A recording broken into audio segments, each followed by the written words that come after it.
Scottsville 3-3 under sixth-year head coach Greg Dunn, 63 wins, 74 losses overall, is ranked 9th this week in the Bowling Green Daily News Prep Poll. They have defeated Metcalfe County 67-63, Russellville 70-20, and Portland, Tennessee Tuesday night 56-44. Their losses to Edmonson County by 2, 57-55, South Warren 61-51, and Westmoreland, Tennessee 42-35. In the Portland, Tennessee win on Tuesday, freshman guard Avery Morris scored a career-high 30 points in that game as the Lady-Patriots shot 50%, making 23 of 46 shots.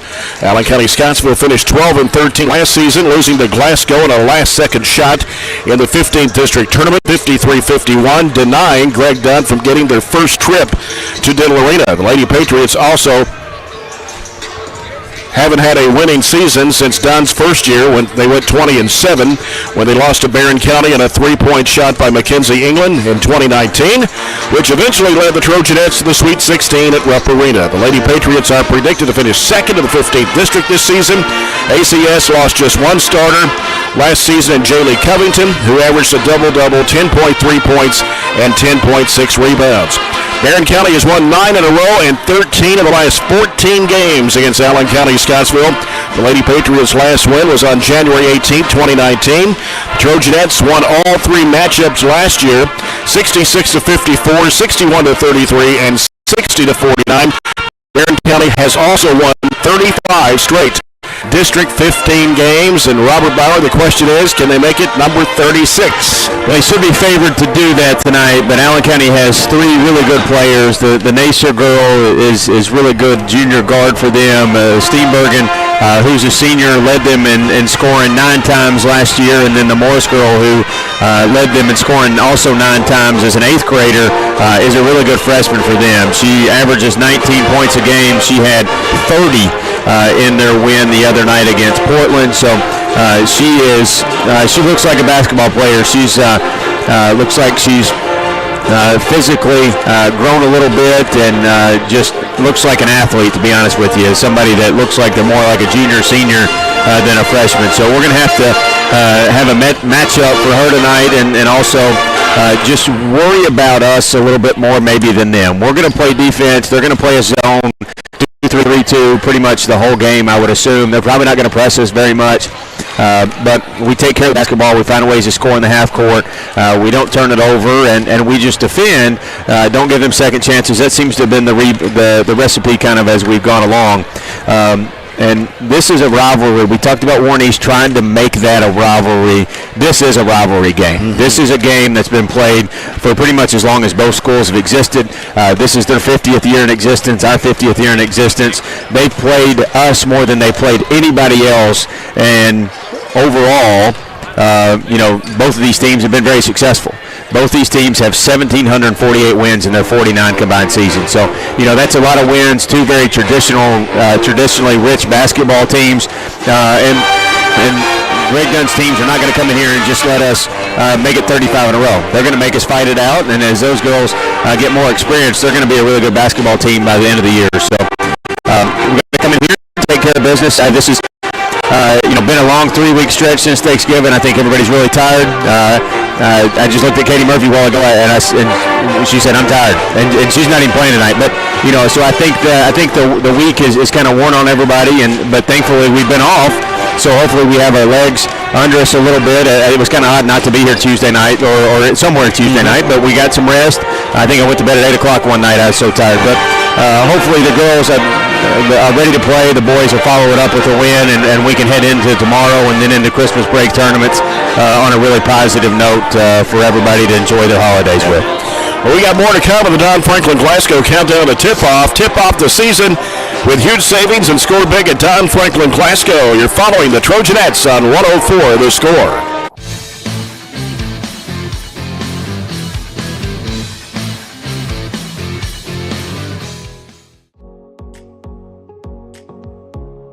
Either learning about animals or being outside in the greenhouse. My essay project is a farm-to-table cookbook. I like to cook, so I thought that I would make a collection of recipes that you can get the products for here in Barren County. Being able to see them make the connection between what they're learning in class, how to grow and produce their own food, that hands-on learning piece that they might not get otherwise. And so that's really rewarding for me. These are great opportunities for students to explore the learning in medical detectives and within our engineering Project Lead the Way program as well, and allowing students to find ways to be engaged in things that they're interested in, finding different learning that will help kind of propel them to the next level and hopefully give them interest and engage them in a pathway when they go to high school. So it's about connecting students to their learning, things that they're interested in for the next level. The thing that I really like about Project Lead the Way is it gives kids the opportunity to come in, think for themselves, and they're designing solutions to real-world problems. And everything that we do is based upon a real-world problem. I'm still doing Project Lead the Way from time to time. And it's inspiring me to go on and to learn more what I want to do. We give the kids an opportunity to understand engineering, see engineering, and then say, hey, is this something you actually want to do in the near future? I have been taking ag class since my 8th grade year. In 8th grade, I was able to be the BCMS FFA secretary, and that's when I first started falling in love with FFA and ag classes. It has made me such a better public speaker. Before FFA, I was scared to get up on the stage and give a speech or even perform with the drama club. But now it has helped me become a better speaker, a better leader, a better server as well, because FFA is also very service-based, and it's really has helped me come out of my comfort zone. Here at the business department, we offer 5 different career pathways: accounting, admin support, entrepreneurship, management, and marketing. We're also adding travel and tourism to our department also. Name one career field that doesn't use business skills. You can't, because business skills translate across all careers. Well, the FBLA and the business pathways are so much fun, and the teachers are amazing. Miss Wright, Miss Rush, and Miss Childress are like my moms at school, and they're awesome. I personally love the marketing pathway, and that's the pathway that I have completed. And so it's a lot of fun, and you get to do co-op your senior year if you've completed the pathway. My co-op is amazing, and I love it here. But the business pathway just has allowed me so many new opportunities to meet new friends. My best friends are in the business pathway, and I met them when I was freshman. And we have just completed this pathway together and had so much fun.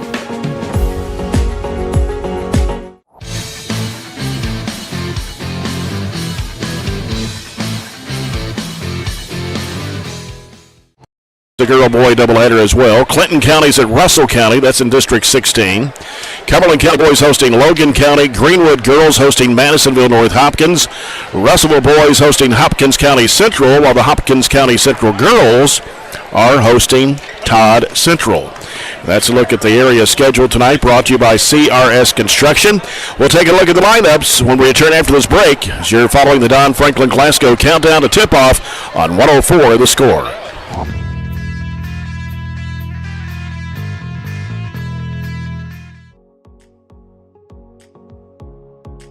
So this class is responsible for growing produce and flowers, hanging baskets, and different vegetables in our school greenhouse that we sell to the public. We also use the produce that's left over after our annual plant sale to grow here in our raised garden beds, and then we harvest that produce throughout the summer. And then all of that produce gets donated to the Barren County Reads and Feeds program here that we do within our school district.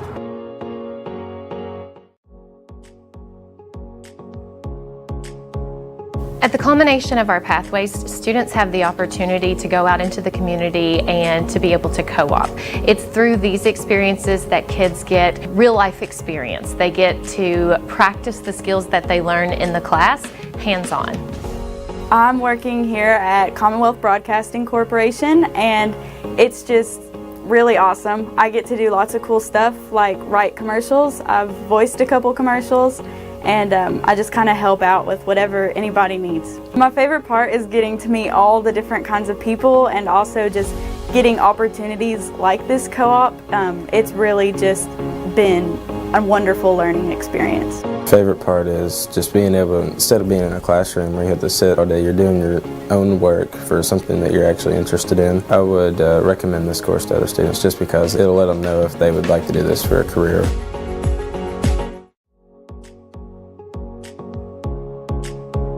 I'm super proud of what we've been able to build in the last few years in our program. Our goal has always been to set students up for success. But what this does is I think it is a game changer because it creates that next step of connections for students to what we're doing in the curriculum and allows them to really see hands-on what nobody else gets to see. I've absolutely loved the past 4 years being in biomed. I have got so many wonderful opportunities and has prepared me so much for my future. I really feel like our rigorous curriculum really prepares them for med school, physical therapy school, pretty much any graduate medical degree. Our table is a great asset. It's really just a really good supplement to help their learning. Barren County High School is very fortunate to offer multiple career pathways. The biomedical pathway is just one of those, but our focus is always to have students hands-on experience that prepare them directly for the career that they're going to have when they graduate.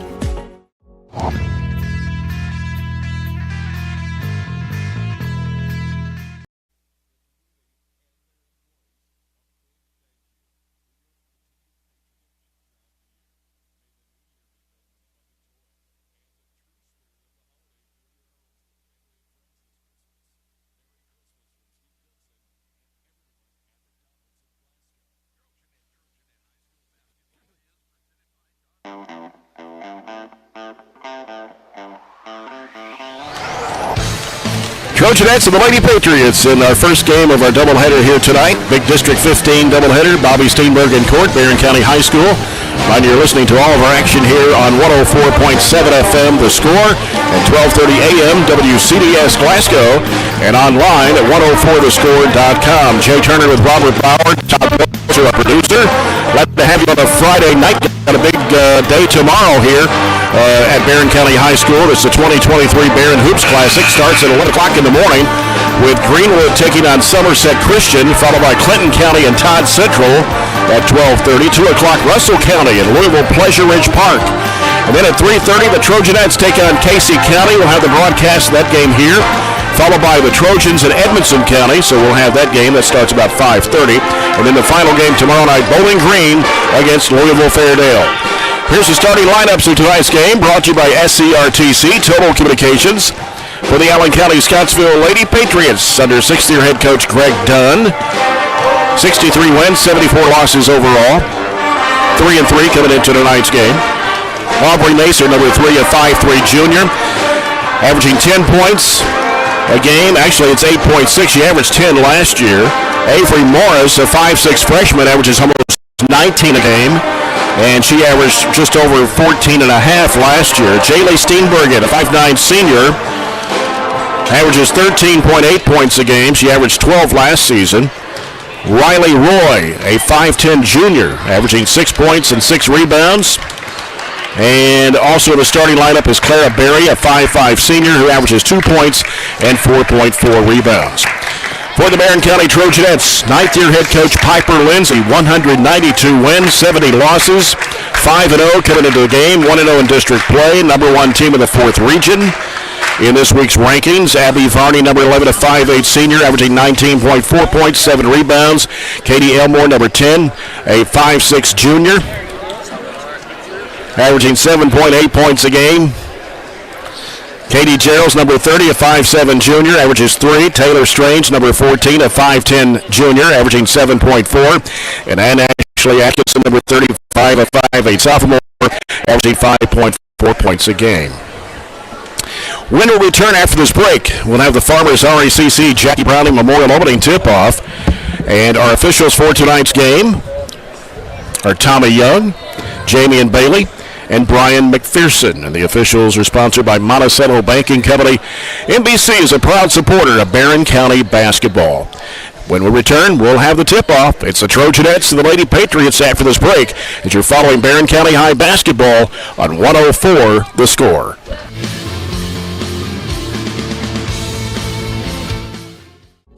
Medical Detectives is part of the Project Lead the Way curriculum, a feeder to the biomed program at the high school. One of the things that I really enjoy about this class is that it does expose the students to a number of different medical careers and give them ideas that there are numerous potential career opportunities for somebody in the medical field. I would definitely recommend the class for someone who has interest in medical sciences, and you'll learn a lot about the brain, vital signs, and just all around a lot about science. Classes that we're offering here with Project Lead the Way, it allows them to have those real world problems where they're able to connect with each other, connect across soft skills that they're able to develop and work through those problems together. And so within our school, within our district, we provide lots of different opportunities for students to learn, to grow. And so that's what our goal here is at Barren County Middle School, is to empower students through our learning opportunities.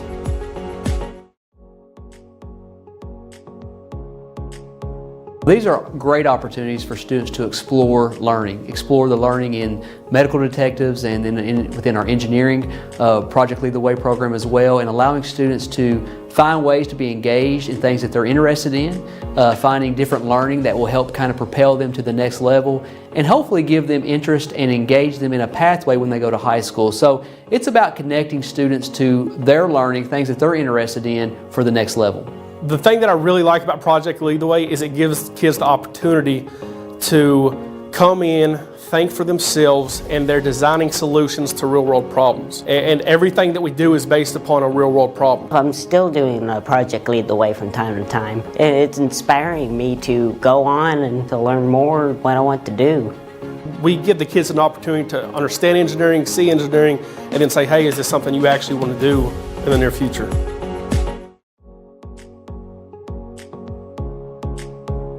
At the culmination of our pathways, students have the opportunity to go out into the community and to be able to co-op. It's through these experiences that kids get real life experience. They get to practice the skills that they learn in the class hands-on. I'm working here at Commonwealth Broadcasting Corporation, and it's just really awesome. I get to do lots of cool stuff like write commercials. I've voiced a couple commercials, and I just kind of help out with whatever anybody needs. My favorite part is getting to meet all the different kinds of people and also just getting opportunities like this co-op.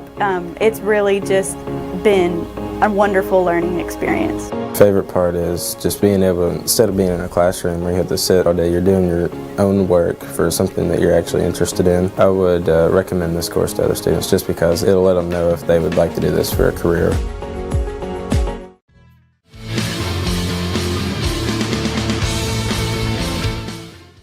Scottsville Lady-Patriots here in Game 1 of our doubleheader here tonight. Barren County voted the #1 team in the 4th region again this week. Franklin Simpson was 2nd.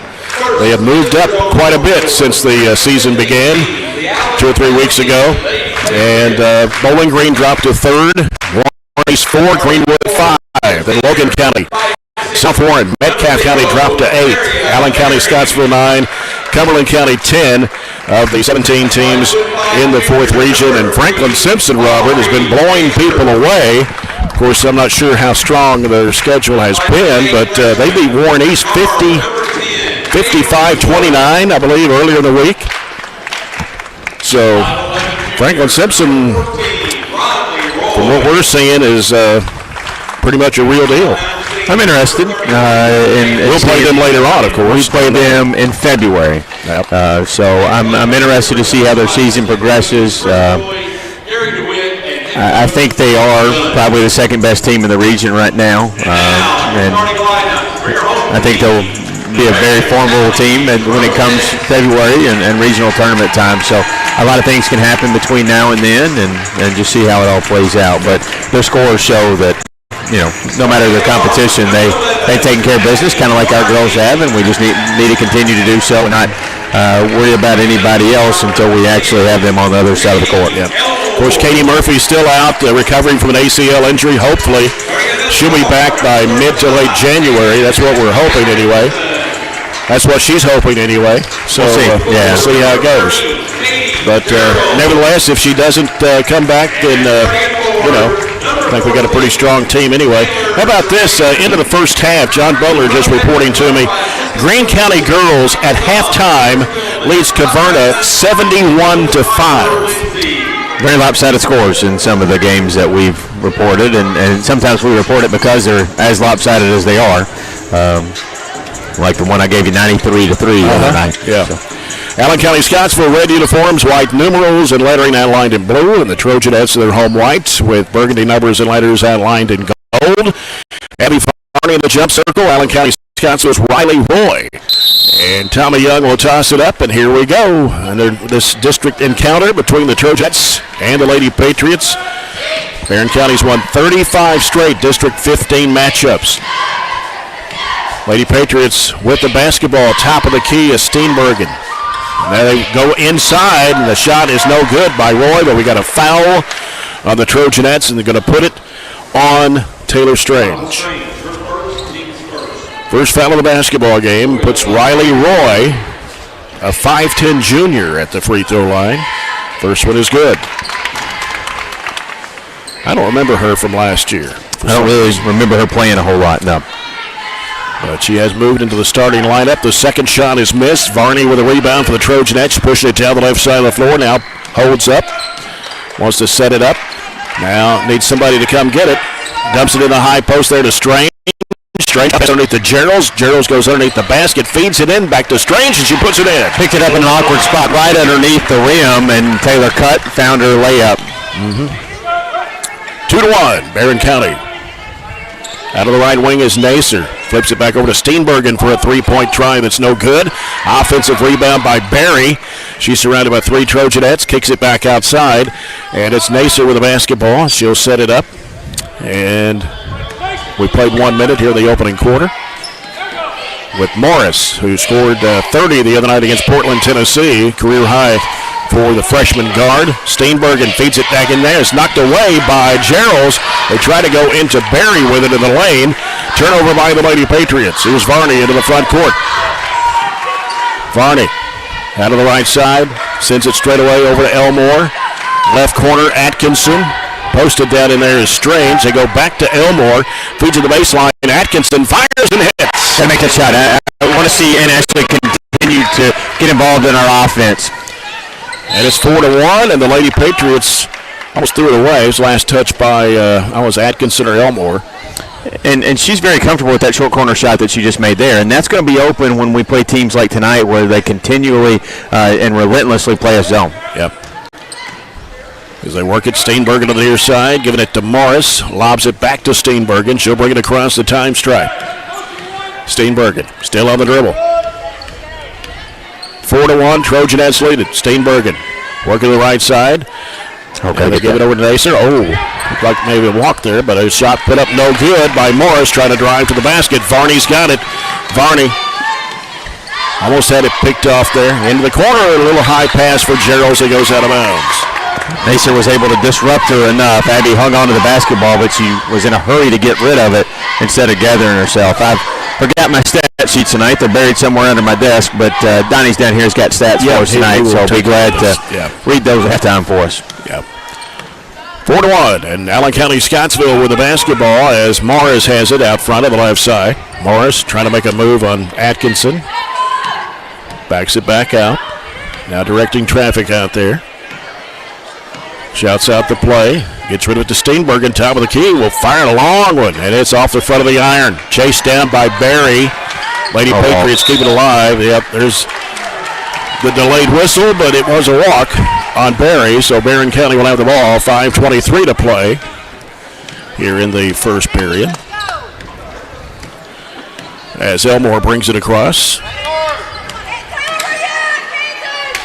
Atkinson. Back to Elmore, looking in the corner to Geralds.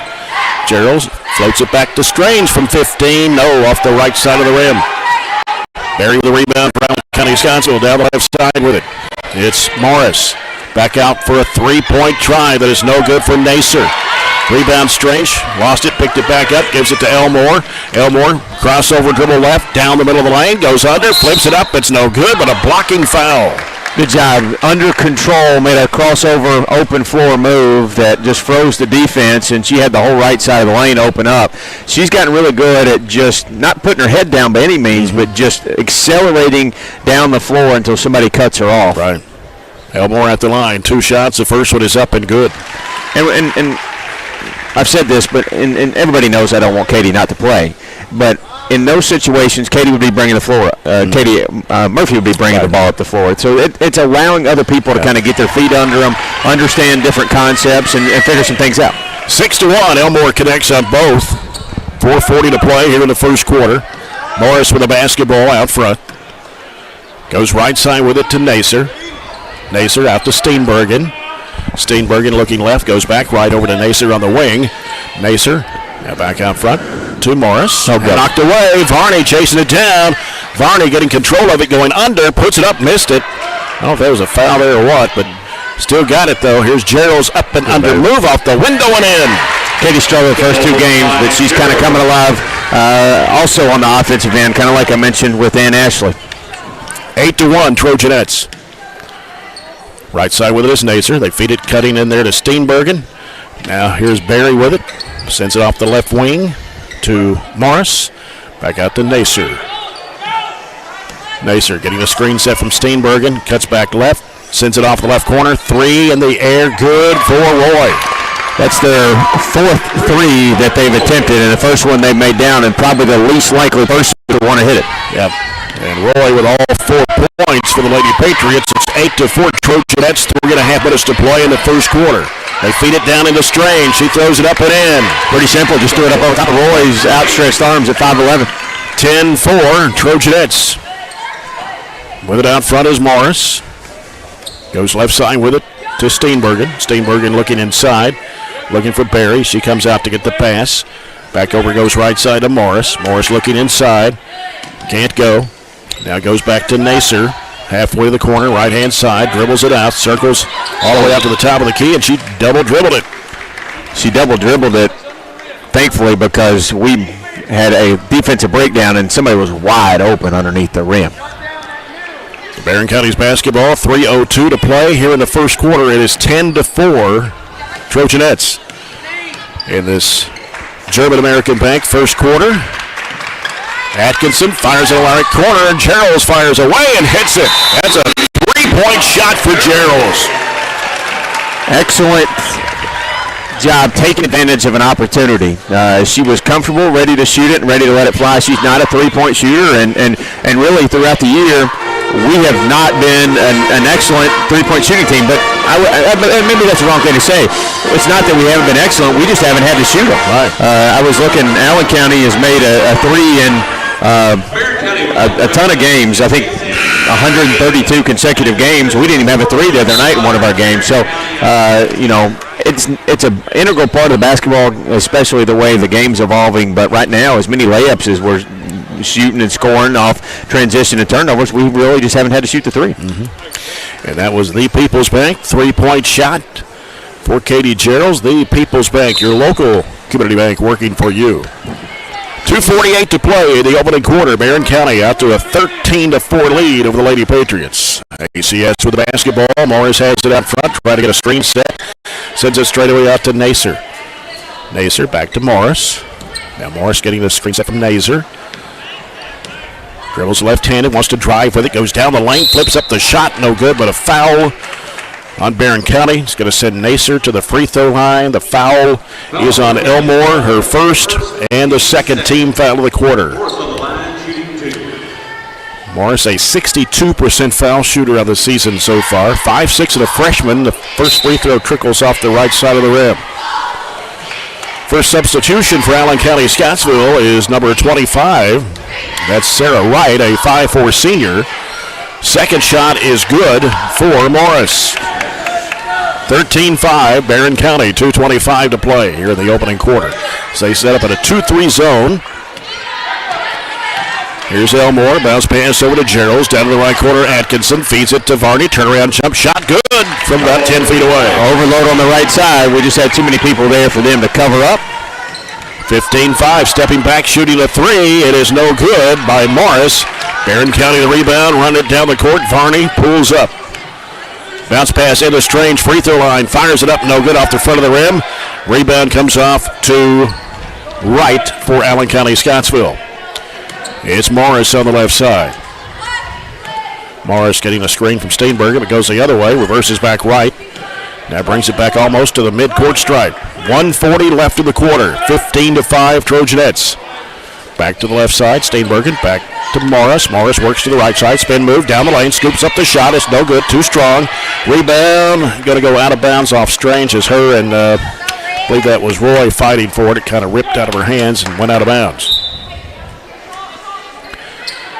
Morris feeds it down in there. Shot no, up short. Roy puts it back up, no good. And coming up with it is Strange for the Trojanettes. Atkinson, long pass down to Elmore. Skips it off underneath. It was reverse up and in by Gerald. Good move by KG there, and we didn't get out of control. We stayed with it and got a reverse layup. 17-5 Trojanettes. So we come down to 1 minute to play here in the first quarter. Nacer. Bounce pass to the right side. It's Morris. Morris trying to penetrate down the lane. Goes under. Puts it up. No good. Rebound put back up. No good. Is blocked. And fighting for it in there. Varney racing down the floor. Weaving through traffic. Bounces it off there to Atkinson. And it's broken up and stolen by Nacer. Nacer pushing it down the floor. Pulls up. Now turns. Bounce pass underneath Steenbergen. Wide open. Puts it in. The only times they've scored is when we really had a miscommunication or just defensive breakdowns. We've done, for the most part, a really good job staying in front of them, and they've just got 3 field goals. 17-7. Right wing, Gerald's at 3. Yes, sir! And down, and that's all because of that inside-out action for Abby Varney to knock down the 3. 20-7, Barren County. That's the second The People's Bank 3 of this quarter for Katie Gerald's. Close it on a positive here. Yep. 8 seconds. Nacer spots up, shoots the 3, drains it. So much for that, but that's okay. Yep. That will end the first quarter, and after 1, it is Barren County 20, Allen County-Scottsville 10. We'll be back with the second quarter after this break. Trojanet basketball on 104.7 The Score.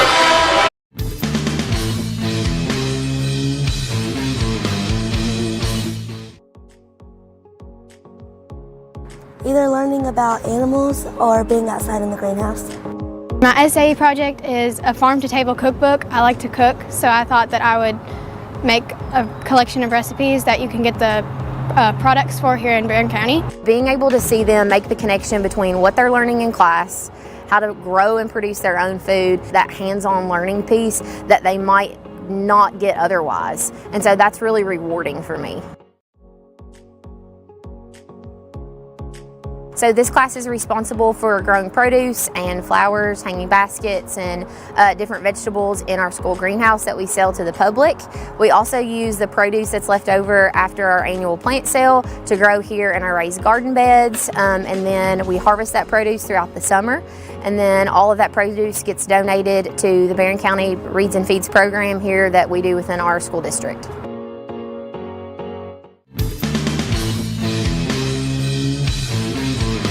Allen County-Scottsville 10 as we start quarter number 2, sponsored by Southern States Glasgow Co-op. Barren County's basketball. Shelby Bird has checked into the Trojanet lineup, a 5'6" freshman, averaging 9.5 points a game. Also Riley Wilson, a 5'10" sophomore, averaging 4.2 in the lineup. Shelby Bird with it on the left side. Needs some help, sends it out to Varney, out between the circles. Varney looking, goes right side with it to Bird. Bird, left-handed dribble, now reverses, goes back to the right side to Gerald's in the corner. Gerald's bounce pass in underneath. Here's Varney, putting it up and in. One man on us that time, and we really found a groove. 22-10, Barren County. As Morris tries to set things up, gives it over to Steenbergen to the right side, guarded by Varney. Going to fire it up. Nope, goes down low. Oh, and Bird had a lot of defense there on that shot, and Barren County comes up with it. We had a new player in the ball game, I believe. Here's a shot underneath by Varney, no good. With a rebound by Deborah Patrick, number 50. And there's a shot going up, no good. And we're going to have a foul on the Trojanettes. It's going to be on the rebound. Varney, her first. Team's first of the quarter. They haven't called much around the rim that have gotten either team to the foul line. Ball comes out to Patrick. She's a 5'10 sophomore, just checked in for the Lady Patriots. Diagonal pass off the right side over to Wright against Wilson. Now gives to Steenbergen, trying to make a move on Varney. Spin move, backtracks in, fall away shot is no good. It's chased down by Varney, and she falls down. And I thought she was going to grab her left ankle there for a second. Scared me to death. I didn't really know what happened. She just tumbled down, and I think she just lost her footing there when she went for the basketball. Popped right back up, though, thankfully. 22-10. Morris with it out front for ACS. Bounce pass off to Patrick. She's guarded by Geralds. Now here's a three that's launched up in the air. No good for Wright. Varney with a rebound. Brings it into the front court. Left side to Bird. She on a drive. Splits the defenders. Runner. Good. She knew she was wide open and just made one move and got to the bucket, and that was a nice little about 6-foot runner off the window. Give her a the People's Bank shot off the window there. 24-10 Trojanettes.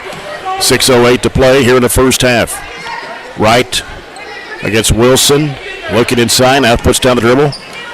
Lost the handle. Loose ball. Wilson reaching in. Varney reaching in. Ties it up. Possession arrow to the Lady Patriots.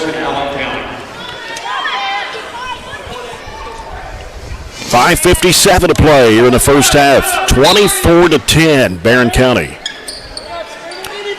And Morris having trouble. Finally gets in the corner to Steenbergen. She heads toward the lane. Now gives it over to Wright. Wright driving right side of the lane. Puts it up. No good. Ball tips out. Taken by Varney. On the chase. Oh, she threw it away. Nobody was over there to get it except Allen County-Scottsville players, and that's Morris. Morris trying to make a move on Atkinson. Steps back. Looked like a double dribble. It did. They don't have a whole lot of movement. If we stay in front of them, they're not really doing anything offensively, to be honest with you. No. They're trying to set screens, but here's Steenbergen. Thought about the three. Varney defending her. Right side to Wright. Now Wright guarded by Riley Wilson. And she walked.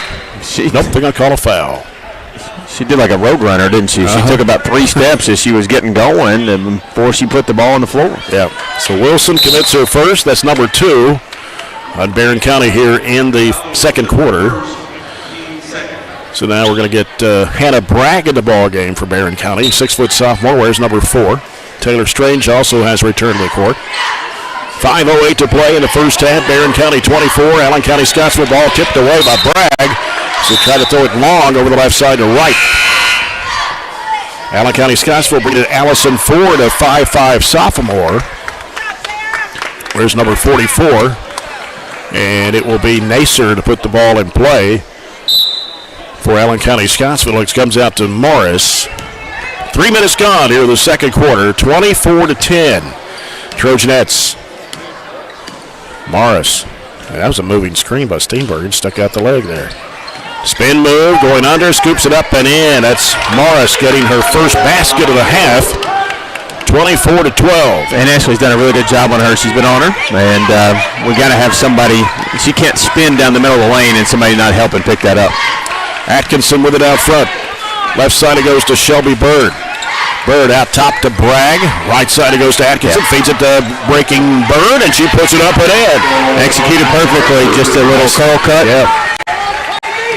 Nice cut across the lane. 26-12. Trojanettes. 4:16 to play here in the first half. Allen County-Scottsville, Nacer penetrating, gives it off to Steenbergen in the circle. The shot goes up, it's no good. Rebound comes off to Varney. Varney pushes it down the floor. Bird going under, puts it up, and it's blocked.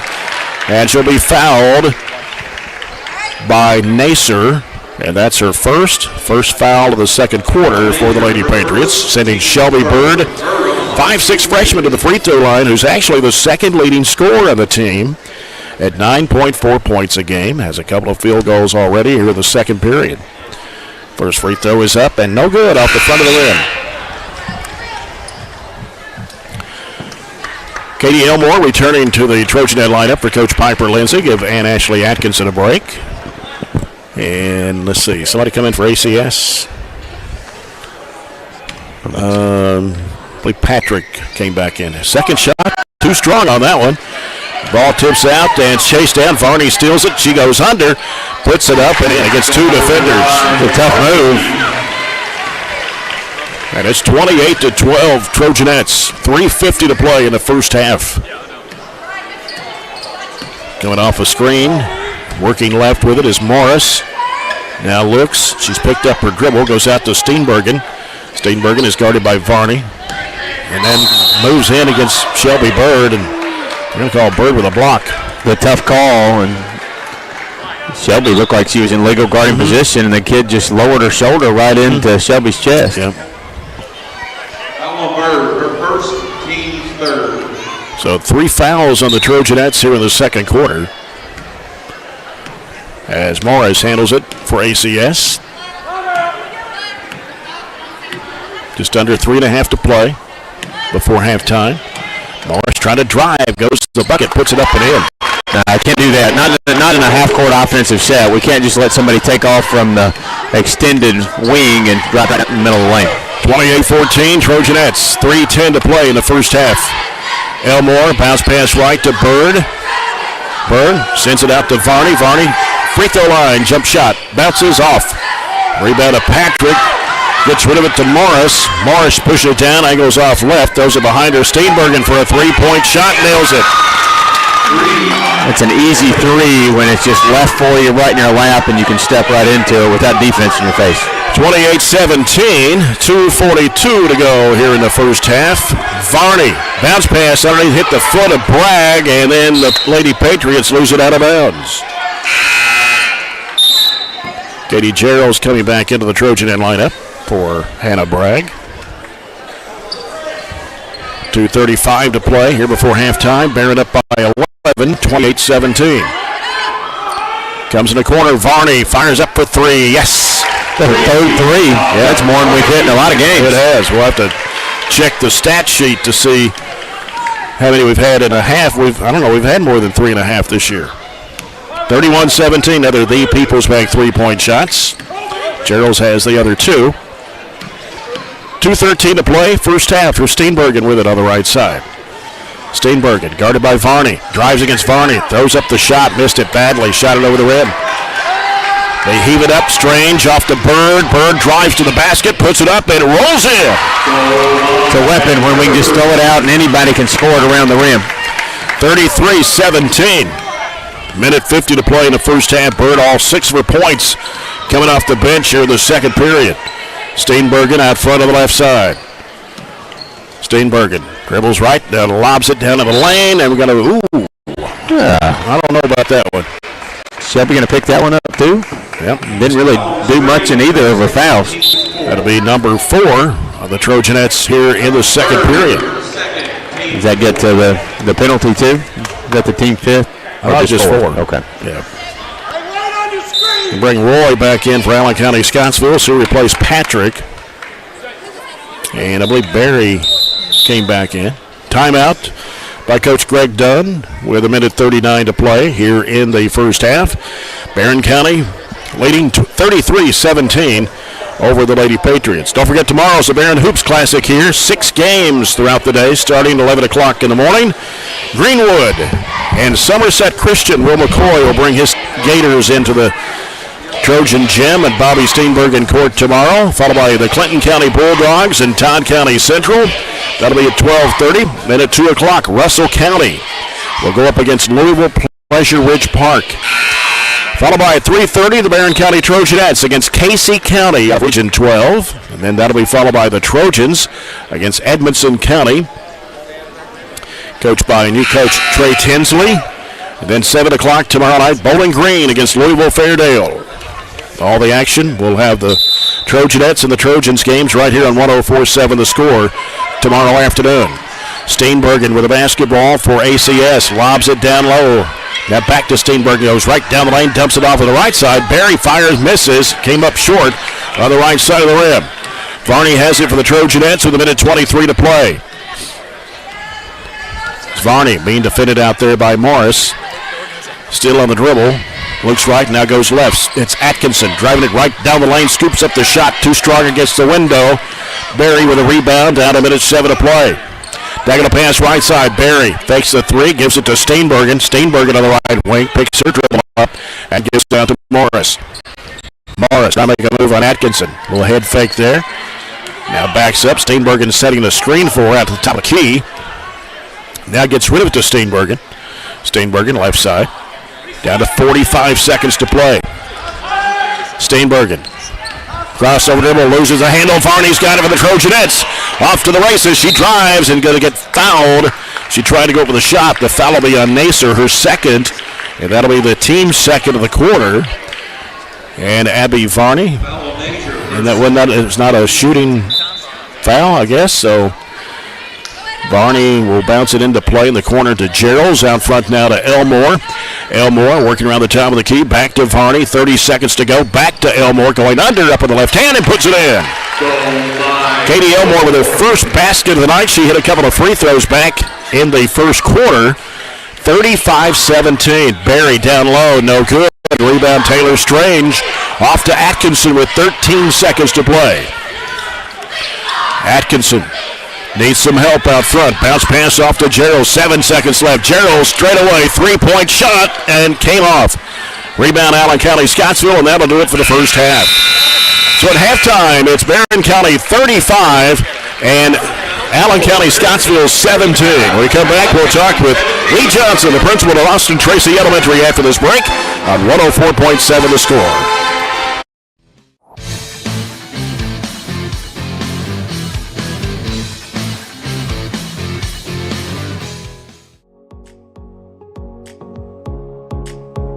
I'm super proud of what we've been able to build in the last few years in our program. Our goal has always been to set students up for success. But what this does is I think it is a game changer because it creates that next step of connections for students to what we're doing in the curriculum and allows them to really see hands-on what nobody else gets to see. I've absolutely loved the past 4 years being in biomed. I have got so many wonderful opportunities and it's prepared me so much for my future. I really feel like our rigorous curriculum really prepares them for med school, physical therapy school, pretty much any graduate medical degree. Our table is a great asset. It's really just a really good supplement to help their learning. Barren County High School is very fortunate to offer multiple career pathways. The biomedical pathway is just one of those, but our focus is always to have students hands-on experience that prepare them directly for the career that they're going to have when they graduate.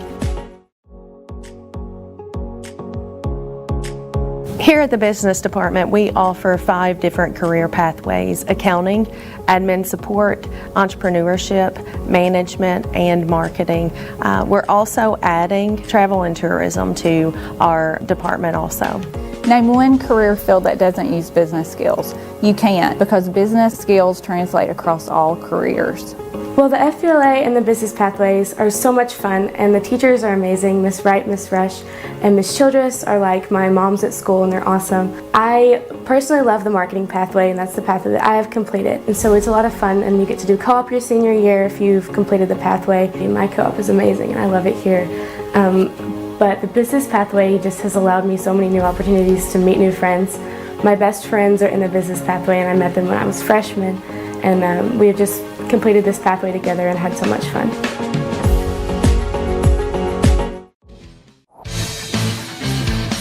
.517 here at halftime, and Lee Johnson, the principal at Austin Tracy Elementary, former coach here at Barren County High School. Good to see you, my friend. It's good to see you, Will, Jay. I'm glad to be here tonight. As we head down to the Christmas holidays, the first semester almost over, I know you've got a lot to talk about. Absolutely, absolutely. We've had a great fall semester at Austin Tracy Elementary. Just kicked off today with our reindeer games to celebrate, the holiday season, and it was a reward for our kids for all the academic success they've had so far this year. We rewarded our kids with attendance, and it was just a great day of celebrating what it means to be an Eagle. Yeah, well, I was going to say Eagle country out there at Austin Tracy, and it's with the elementary that you were over down there. How many students you have this year? So our enrollment continues to go up. We're around 350 kids from pre-K all the way up to 6th grade. So every year we've increased by about 20%. So it's a good problem for us to have because people are coming to us still wanting that small school feel, but we're able to offer a lot more to our kids right now. So we still say that, hey, you come to us, we're going to be able to find something that you're interested in and find that passion for you so that we can make you successful as you move on through Barren County schools. I know Austin Tracy is, well, I know Fountain Run is kind of the corner of three counties. Right. And you're drawing from probably Monroe County, Allen County, and of course Barren County. That's really exactly ups your right. enrollment. That's exactly right. You know, we have a lot of kids that come to us out of district. You know, they want that small school feel. And, you know, with the academic reputation that Barren County schools have, we feel that we can meld that together and really be able to offer a lot to our families that may be on one side of the lake or maybe in another county. Yep. What else you got going on? Well, we're wrapping up our Austin Tracy Little League basketball league tonight and tomorrow. We have over 250 kids that are playing that league. It has been awesome. Our Little League staff and board has done a great job with that. We're getting ready to start Little League volleyball when we come back in January. Are you kidding me? Yeah, absolutely. Little League volleyball. That's right. Wow. So that has been a void, you know, for a lot of our young ladies to have something during the wintertime outside of basketball. And we look forward to being able to support our programs in the middle school and the high school eventually and give those ladies the opportunity to play. Well, I tell you what, it's hard to believe that semester is over for this year, and looking forward to January in 2024. And I know you've got a lot of clubs. That's right. And a lot of elementaries have so many different clubs. I wish they had when I was in elementary That's school. right. That's right. Beta Club and what else? I mean, what other clubs you got? Well, we have Beta Club, you know, which a lot of our students participate in, but also we have STLP, which is the Student Technology Leadership Program. We actually had 2 groups that qualified for their state competition. Our oldest group, which is made up of 2 6th grade students, Lily Martin and Karina Gushman, had a perfect score for their qualifying presentation. So we look forward to celebrating them when they compete in Lexington in March. Obviously, our Beta Club will be competing in their state convention in January, and you know our school has had a history of a lot of success at the state convention and then on the national level as well. So we want to support those kids, and like I said, you know, athletics are very important to me because that was kind of my history. But we like to be able to support any of our kids, any of their interests. You know, we started a robotics club this past spring, and they competed here at the local and regional level, and just being able to offer something for all of our kids is very important. A lot of exciting things going on at Austin Tracy, I can tell. That's exactly right. Very proud to be there. It's a wonderful community. I've got a wonderful staff that makes my job extremely easy each day. So we're just very blessed. Yeah. Lee, it's always good to see you, my friend. Thank you, Jeff. Merry Christmas to you. All right. Wish you the best for the rest of the school year. That's right. Go Trojans. All right. Trojanettes. Thank you. Yes, sir. Mr. Lee Johnson, the principal at Austin Tracy Elementary, our halftime guest.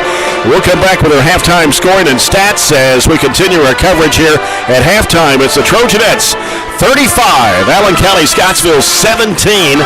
We'll take a look at the Extreme Cheer halftime report after this break on 104.7 The Score.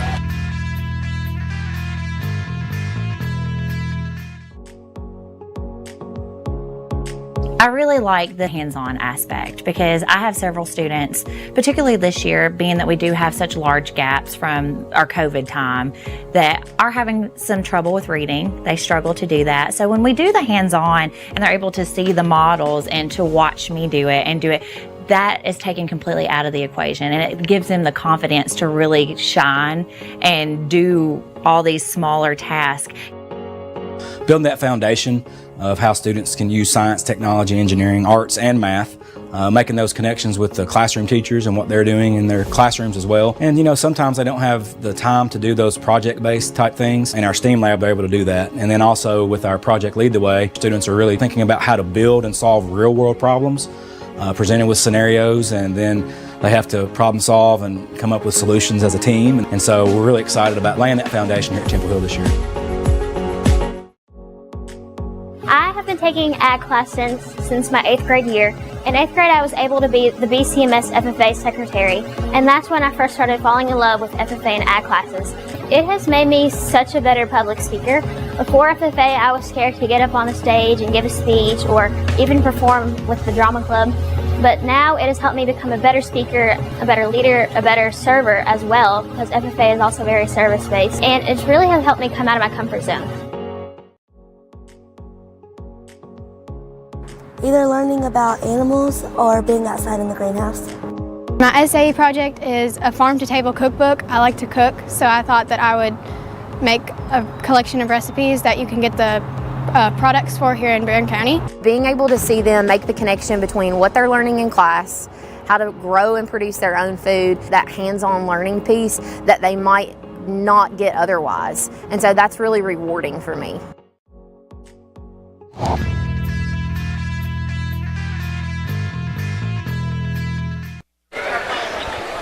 with more of the Extreme Cheer halftime report. Barren County 35, Allen County-Scottsville 17.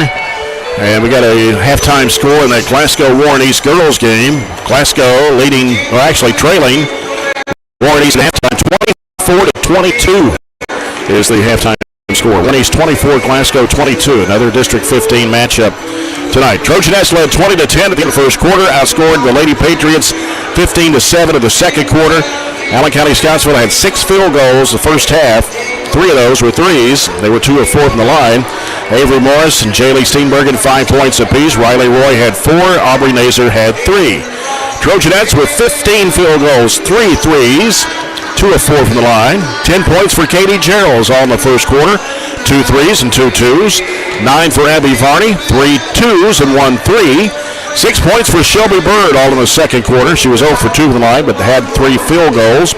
4 points for Katie Elmore, a field goal and 2 free throws. Also, Taylor Strange had a couple of field goals for 4 points, and Ann Ashley Atkinson scored a bucket for 2. Hannah Bragg and Riley Wilson saw action but did not score, and you've got the official sets there, don't you, Robert? Yeah, pretty good first half when you're able to double up the opponent there. Allen County was 6 of 25 from the floor for just 24%. They actually got up 3 more shots in the Trojanettes, but we made 9 more. We were 15 of 22, shot 68%, hit all 3 of our threes. They were 3 of 7 from 3. We out-rebounded them 16 to 12. We only had 2 offensive boards. They had 6, but coincidentally, we were the only ones with second effort points. So we outscored them 4-0 there. 16 to 6 in points in the paint, and outscored them 9 to 2 in points off turnovers, which we forced them into 5, had 4 ourselves, and something that kind of stands out to me is we assisted on 8 of our 15 buckets. Just really passing the ball well and playing great team basketball on both ends of the floor. All right, we're ready for our second half. The Farmers RACC Jackie Browning Memorial second half in our third quarter, brought to you by Southern State Glasgow Co-op. Trojanettes going back with the original starting 5. Elmore, along with Atkinson, Gerald, Strange, and Varney. Allen County-Scottsville will go back with their original starting 5 too. Nacer, Morris, Steenbergen, Roy, and Barry. And here's Abby Varney getting it down to Atkinson. Ball is tipped away on the pass. I say the last touch by Elmore, I guess. I'm not sure what that scramble was. I don't know. Yeah. Kind of a weird sequence right there. ACS with the basketball just underway. Here's second half. Barren County leading 35-17. We go right side with it over to Morris. Morris going to launch up a 3. It is off high. And rebound by Barry. Back in the corner. Another 3-pointer that is no good. And ball slapped out of bounds. They're going to say Elmore touched it last. So it goes back to the Lady-Patriots. Piper's not really somebody who's going to go in the locker room and yell at you very much if you haven't played a good half. I'd say Dunn went in there and gave him a motivational pep talk, and they've got a little bit more jam. Here's a 17-footer, right corner, no good. Ball kicks out long, and Atkinson has it for the Trojanettes. Atkinson sends it down underneath the Varney. Will pump fake, puts it up, no good. Got it on a rebound, trying to go back up, falling away, hits the front of the rim, and the rebound comes off to Roy for ACS. Here's Steenbergen with a basketball. They're going to pass off the right corner. Barry back to Steenbergen. Steenbergen out front, guarded by Varney. Getting a screen. Here's the lob inside there to Roy. On the baseline, Barry fires and hits. Well, I heard the coach coming out of the locker room telling one of his assistants they've got to become more of a jump shooting basketball team, and they have not knocked down very many jump shots, but did there to score the first points of the half. 35-19. Gerald's right elbow. Atkinson for a 3. Drains it. Wow, that was smooth coming off the screen. Just left it there for her, and she knew the assignment and got it done. Trojanettes have it doubled up on the Lady-Patriots. 38-19. Missed by Morse. She follows her own shot, puts it in for point number 7. They've got offensive rebounds on all their possessions this half and finally scored it on that one. 38-21. Here's Varney down the left side of the lane. Throws it out to Varney. Varney circles around. Getting a screen set from Strange. Now looking inside, nobody there. Has to get rid of that to Gerald's, and trying to chase it down was Barry there, but Gerald's won the battle there. They go down low, and it's traveling on Varney. No, didn't happen. didn't even take a step. She pivoted and was falling away trying to go up with a jump shot. And Piper's going to take a timeout as we start the quarter. Really, just 2 minutes in? Still up 17, but not a smooth 2 minutes by any means. 5:57 to go here in the third. And middle school girls basketball just finished up. And the 8th grade went 18-1. 7th grade had a record of 14-4. They finished up, I guess it was Tuesday night. They beat Moss 30-0 in the 7th grade game, and then defeated Moss in the 8th grade game 66-8. That's a lot of points in a middle school game when you only play 6-minute quarters. That's a ton of points. Did you say the other team didn't score a point? Yeah, that's right, 30-0. It's not a football score, it's a basketball score. Yes. That's crazy. Yeah. I wanted to make sure that was right. They said yes, they didn't score a point. Allen County-Scottsville Morris sending it out now to Wright, who's back on the court. Now Nacer with it, working around the left side against Elmore. Feeds it back outside, setting it back up as Morris. Double screen on both sides of the key there. And nothing happens. Goes back out to Nacer. Nacer out front, working left. Double teamed, in trouble. And Elmore just rips it away from her. Elmore down the lane, up to the left hand, and puts it in. That wasn't easy. Through traffic, she kind of took a big Euro step towards the left and finished with the left hand. 40-21 the score. We got a foul on the other end of the court. And that will put the Lady-Patriots at the free throw line. The foul charge to Elmore, her second, team's first of the third. Can't get back down the floor, though. We don't do one, and then she didn't really negate it, but didn't get back down the floor. ACS Morris getting the ball out to Barry. Now a three launched in the air. That's good for Roy. That's her second tray of the game. 7 points for Roy. She averages 6 in the first 6 ball games this year. 40-24 Trojanettes. 3 of 7 coming in, so she's got a percentage-wise a decent three-point shooter. Just hadn't shot and made many. Comes to the left side to Elmore, feeds it across the lane. There is Atkinson, turns and fires and puts it in. Nice spin move. Absolutely. Turn back to the middle. Got her defense going to the sideline and turned back to the middle and scored it. 42-24. Barren County 4:33 to play here in the third quarter. Morris trying to get open for a shot. Right side with it is Nacer. Nacer back straight away over to Morris. Now Morris back to Nacer again to the right side. Down the right corner. They tried to go it down low there, but the ball kicked. Stays with Allen County-Scottsville. Shelby Bird coming back to the court for the Trojanettes for Katie Elmore. That wasn't as much a kick as it was just thrown off a foot, wasn't it? It was actually just off her leg, I thought, the lower part of her leg. Steenbergen gives it out. Right for three. No. And a rebound. And up there by Atkinson. Nacer came in there to get the rebound. And Fallon Atkinson will be number 1 of the ball game. And the second foul of the quarter against the Trojanettes. Nacer gives it to Morris. They go down to the corner to Steenbergen, and back out it comes to Morris again.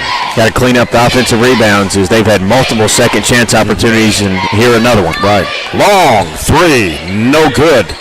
And rebound to Gerald's. Nice block out by Gerald's. A foul is going to be on Roy, her first, team's first of the quarter. It's almost like we telepathically told her we got to do better there. She had a perfect block out, moved her person back off the block, and drew the foul. 42-24. Varney will bring it across the line. Varney, right side over to Atkinson. Atkinson putting down the dribble. Gives it back with a nice floater down to Gerald. She goes up and she's fouled. That was actually with the left hand. She just kind of threw it up there almost like an alley-oop, and it fell right in her lap, and she had somebody on each side, so fought through the foul to try to get it up there, but it'll draw the free throws. Second foul on Roy, and the second foul on Allen County-Scottsville in the quarter. Free throw good for Katie Gerald. She has 11 points in this game, only averages 3, and she scored 4 baskets there in the first quarter. 2 of those were three-point shots. Second shot on the way, good again. Katie Gerald's with a dozen points to lead the Trojanettes in scoring. It's 44-24. 3:22 to play here in the third quarter. Morris trying to make a move on Atkinson. Gets rid of it over to Nacer. Had to go chase it down. Got Bird guarding her. Now here's Wright working to the right side of the lane. Lost the handle. Bird picks it up. Had it smacked up with hands. Picked up by Geralds. Trojanettes with it in the front court. Gives it off to Bird. Now Bird one dribble. Sends it to Atkinson. Atkinson. Whistle away from the ball. I wasn't really watching away from the ball. Looked like a pushing foul, though. Steenbergen commits her first. Third foul of the quarter against the Lady-Patriots. Bird to the left baseline. In the corner, Varney turns and fires the three. Good. I'm not sure we missed from distance tonight. Well, that is number 5 of the night for the Trojanettes. And it's 47-24. Another The People's Bank three. Shot baseline, no good for Roy, and rebound to Varney. Going to have a jump ball. Possession arrow back to the Lady-Patriots. Here's an updated score. Russell County 20, Clinton County 12 in the girls' game at halftime. That's a District 16 matchup. As they get it out to Nacer. Nacer drives around Bird, goes to the basket, puts up no short. Rebound Atkinson. Atkinson picked up in the backcourt, gives it off to Elmore. Elmore with a crossover move against Morris. Working to the right side, dumps it into Atkinson at the free throw line, bounces the baseline. Geralds works around her defender and reverses it up and in. She got some confidence in that reverse scoop to the hoop. Got to get back. Yeah, and driving it right down, angling in the lane, putting it up and in is Nacer. And a timeout by Allen County-Scottsville.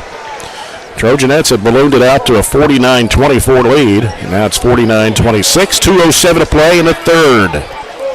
Too many times, just a couple of times really, we've given or gotten a layup and then given one back up on the other side. They do a really good job getting the ball inbounds and just throwing it up, kind of sideline break style. But what I've noticed, we've done actually a really good job since the very first possession. We didn't, but after that, we communicated through their screens, and they've actually scored more on straight line drives than they have any type of screening or motion type action. They struggle to use both hands, dribbling the basketball. They're really one-hand dominated, and a couple of them are left-handed. So it's easier to defend when you know we by no means have. We're not ESPN where we go out and have scouting reports and we have sessions with everybody and doing detailed scouting reports. But you can just kind of see out there that our girls have done a really good job. Piper has coached them up to know, and as many times as these girls have played each other, they kind of know the strengths and the ins and outs of the people they're matched up against. So I think that has been a really big positive tonight while we're up 23.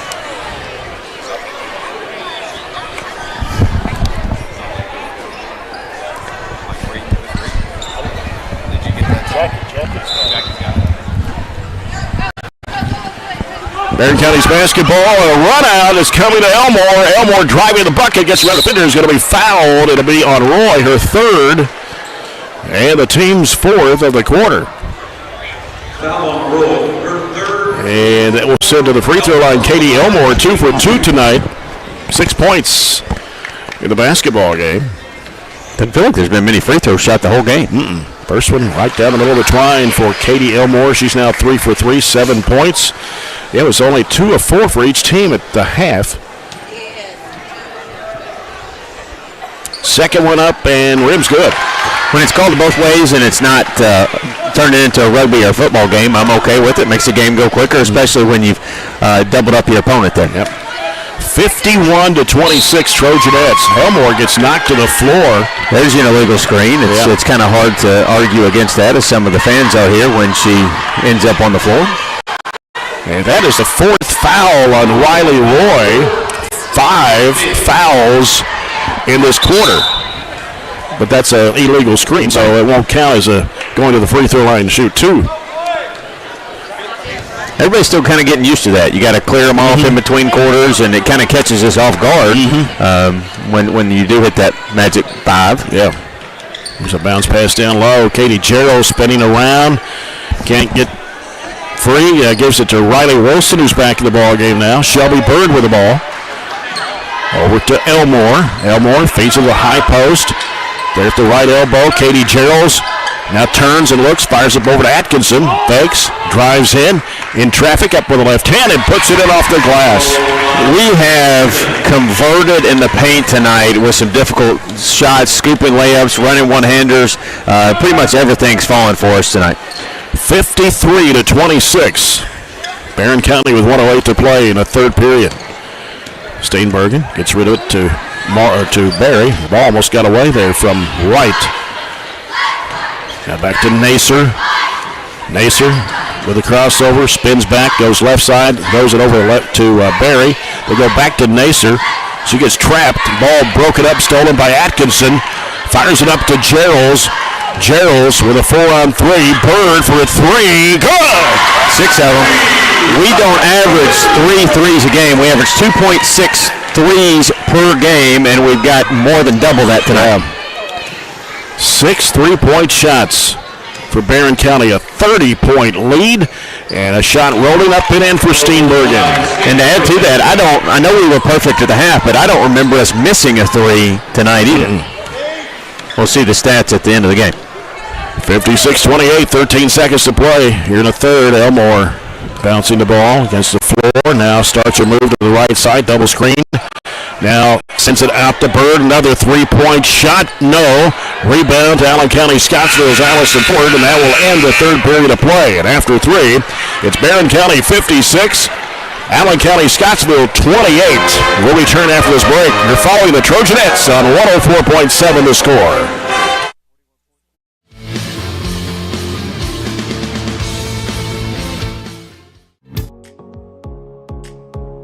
At the culmination of our pathways, students have the opportunity to go out into the community and to be able to co-op.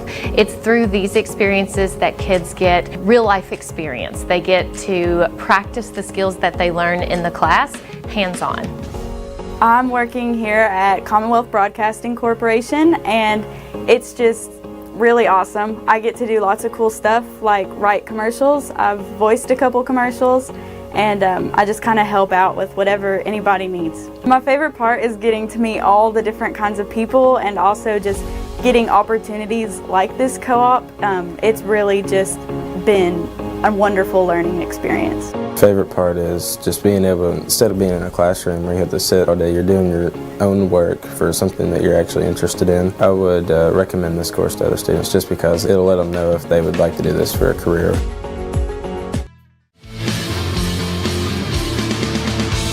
Back with the fourth quarter here from Bobby Steenbergen Court, Barren County High School. Trojanettes 56, Allen County-Scottsville 28. Barren County outscored ACS 21-11 in the third period. Varney with it out front, being pressured, gives it off to Bird, down the left corner to Elmore.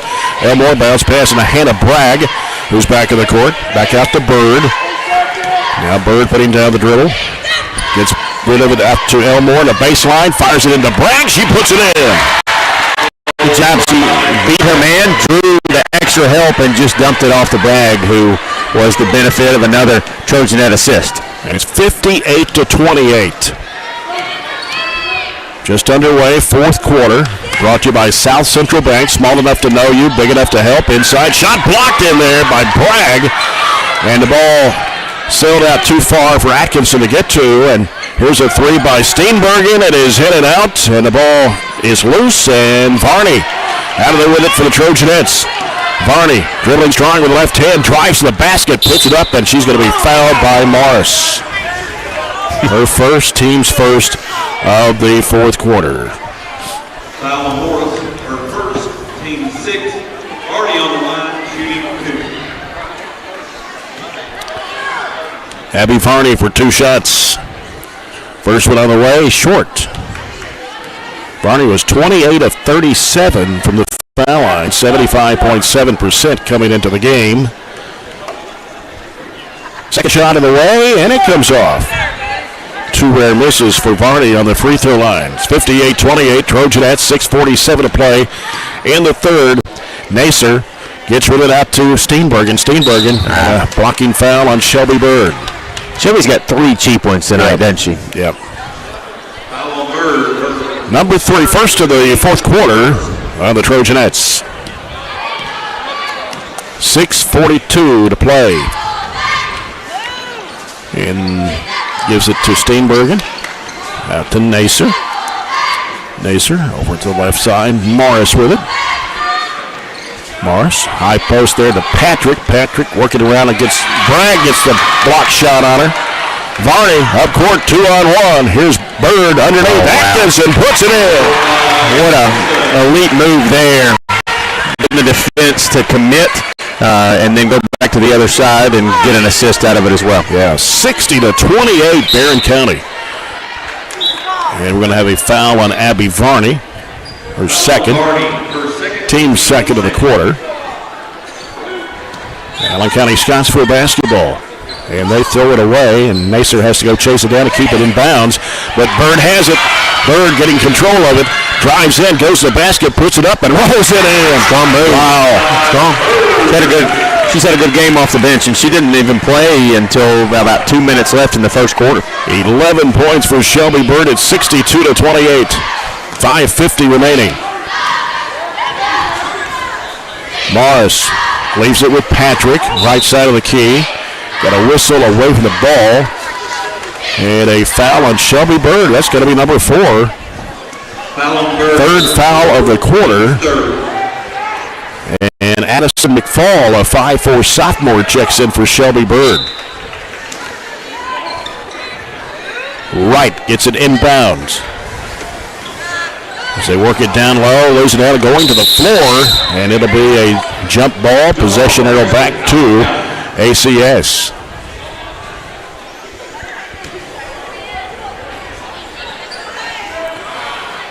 Morris will put it in play. Comes out to Patrick. Ball slapped away by Varney, but chased down by Steenbergen. Steenbergen against Varney, 1-on-1. Spots up, shoots a three. It's partially blocked by Varney from three-point range. Elmore pulls up, kicks it off underneath. Varney puts it up, got it, and a foul. Just extended, what was it, 21-11 quarter, and we're just running away with it right now. Holding them under 30 points. Their best scorers have, I think, 7 apiece. Just not a game right now. Well, how about a running clock for the remaining 5:14? We'll take it. I didn't expect it tonight. No, I didn't. I really didn't. But that shows you how well we played, how well we've shot the basketball, and just maybe the week of rest did help. Yeah. And we come back in here, and for the second week in a row, we've got a Friday-Saturday doubleheader, so we'll have to be ready to go again tomorrow. Yep. 65-28. Barren County running clock for the remaining 5 minutes. Allen County-Scottsville basketball. Nacer trying to get open for the shot. McFall trying to stay with her. Down the lane, and a whistle. Somebody hacked her across the arm.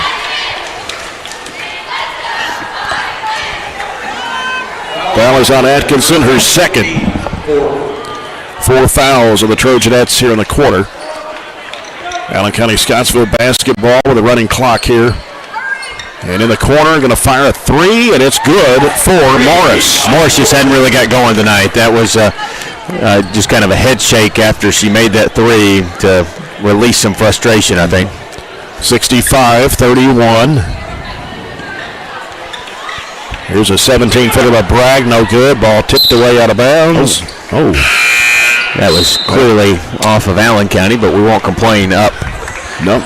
As much as we are 34. And Mahala Burton in the ball game, first time on the varsity court after just getting done with middle school. 5'7", 8th grader. She's guarded Barry out there. Hannah Bragg being the defender on Roy. And here's a bad pass. Burton's got it for the Trojanettes. Now Burton being chased, gets rid of the basketball off to Atkinson. Atkinson free throw line. Shot is off the back iron. Rebound in there by Bragg. Underneath the basket, trying to get rid of it. It's deflected and stolen, and it's loose again. McFall's got it. He's going to have a reach in, and it'll be on Roy, and that will be it for Roy. At least I've got her for 5. That may not be right, but maybe it's only 4. Well, looks like Greg Dunn's pulling the starters out.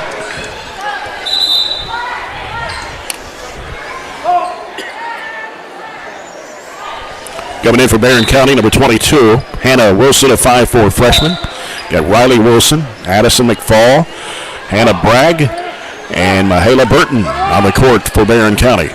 2:48 to play. Here's a lob down into Bragg. She puts it up as blocked, trying to get it back. Had it blocked off of her, and it's Allen County-Scottsville back the other way. 2:40 to play. Pass broken up in the air by McFall, grabbed by Burton, and Burton bringing it up court for the Trojanettes. Gives to McFall on the right side. Had to go chase it down, almost went off her arm. Back out to Burton. Left side, Hannah Wilson into Bragg. Bragg turns, puts it up in the lane. It's no good. And the rebound comes off to Ford for ACS. Diagonal pass on the right side to Oliver, who's in the ball game. She lost it and picked up by Hannah Wilson. We've had about 4 blocks this quarter. Here's Burton driving, throwing up the shot of the baseline. It's no good. Ball skips off, chased down to the corner. Allen County-Scottsville coming back the other way with it.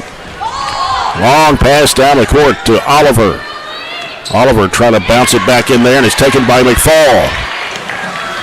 McFall holds up, gives it to Hannah Wilson. Gets bumped in there, trying to go up for the shot. Got a foul on the Lady-Patriots. It'll be on number 13, and that is Brooklyn Oliver.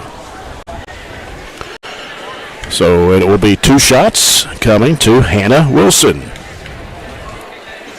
First one is up and good. Hannah Wilson, a 5'4" freshman. And now we're going to get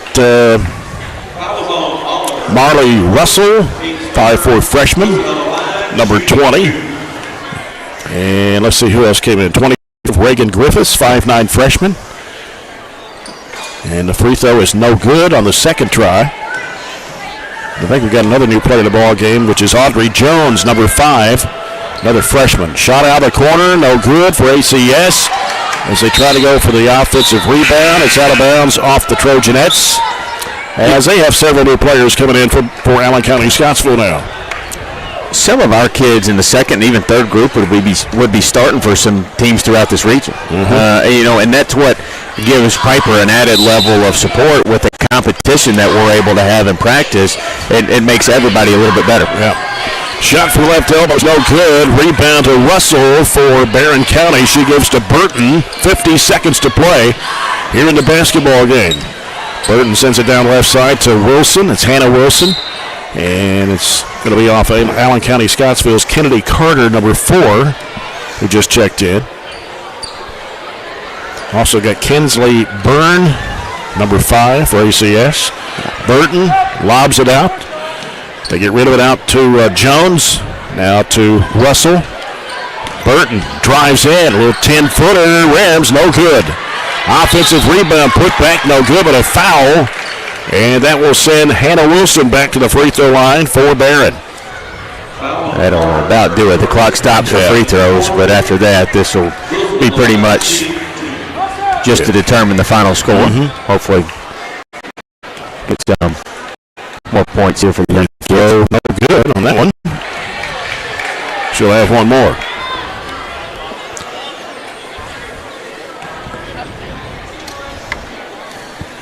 Hannah Wilson. Second try is no good. Rebound, Allen County-Scottsville. 9 seconds to play. So they bring it down. They leave it out with Oliver from about 19 feet away. It's an air ball.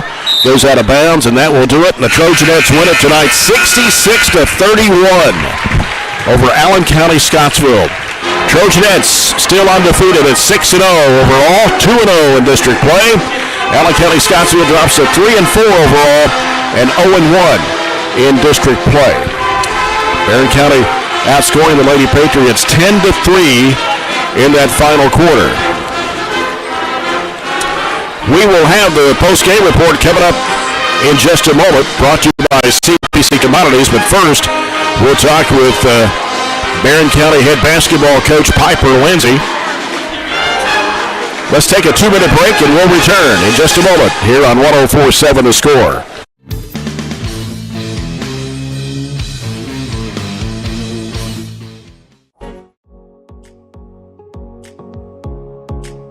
Here at the business department, we offer 5 different career pathways: accounting, admin support, entrepreneurship, management, and marketing. We're also adding travel and tourism to our department also. Name one career field that doesn't use business skills. You can't, because business skills translate across all careers. Well, the FBLA and the business pathways are so much fun, and the teachers are amazing. Miss Wright, Miss Rush, and Miss Childress are like my moms at school, and they're awesome. I personally love the marketing pathway, and that's the pathway that I have completed. And so it's a lot of fun, and you get to do co-op your senior year if you've completed the pathway. My co-op is amazing, and I love it here. But the business pathway just has allowed me so many new opportunities to meet new friends.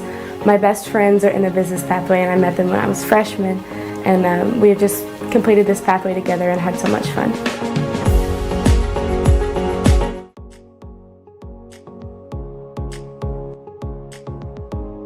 What I really like about with Project Lead the Way and with the STEAM content that I get to teach is it makes those real world connections. It's allowing kids to put their brain in action. It's not that, we're not at that time in the game where we're sitting and getting and taking notes and content. It's taking that content and applying it to real world selections. And that's what Project Lead the Way is allowing us to do and create those opportunities. Those students that you have in the classroom that may struggle with that reading and math are thriving with this content because they're able to put solutions to problems and fix things that they wouldn't necessarily get in a normal math or reading classroom.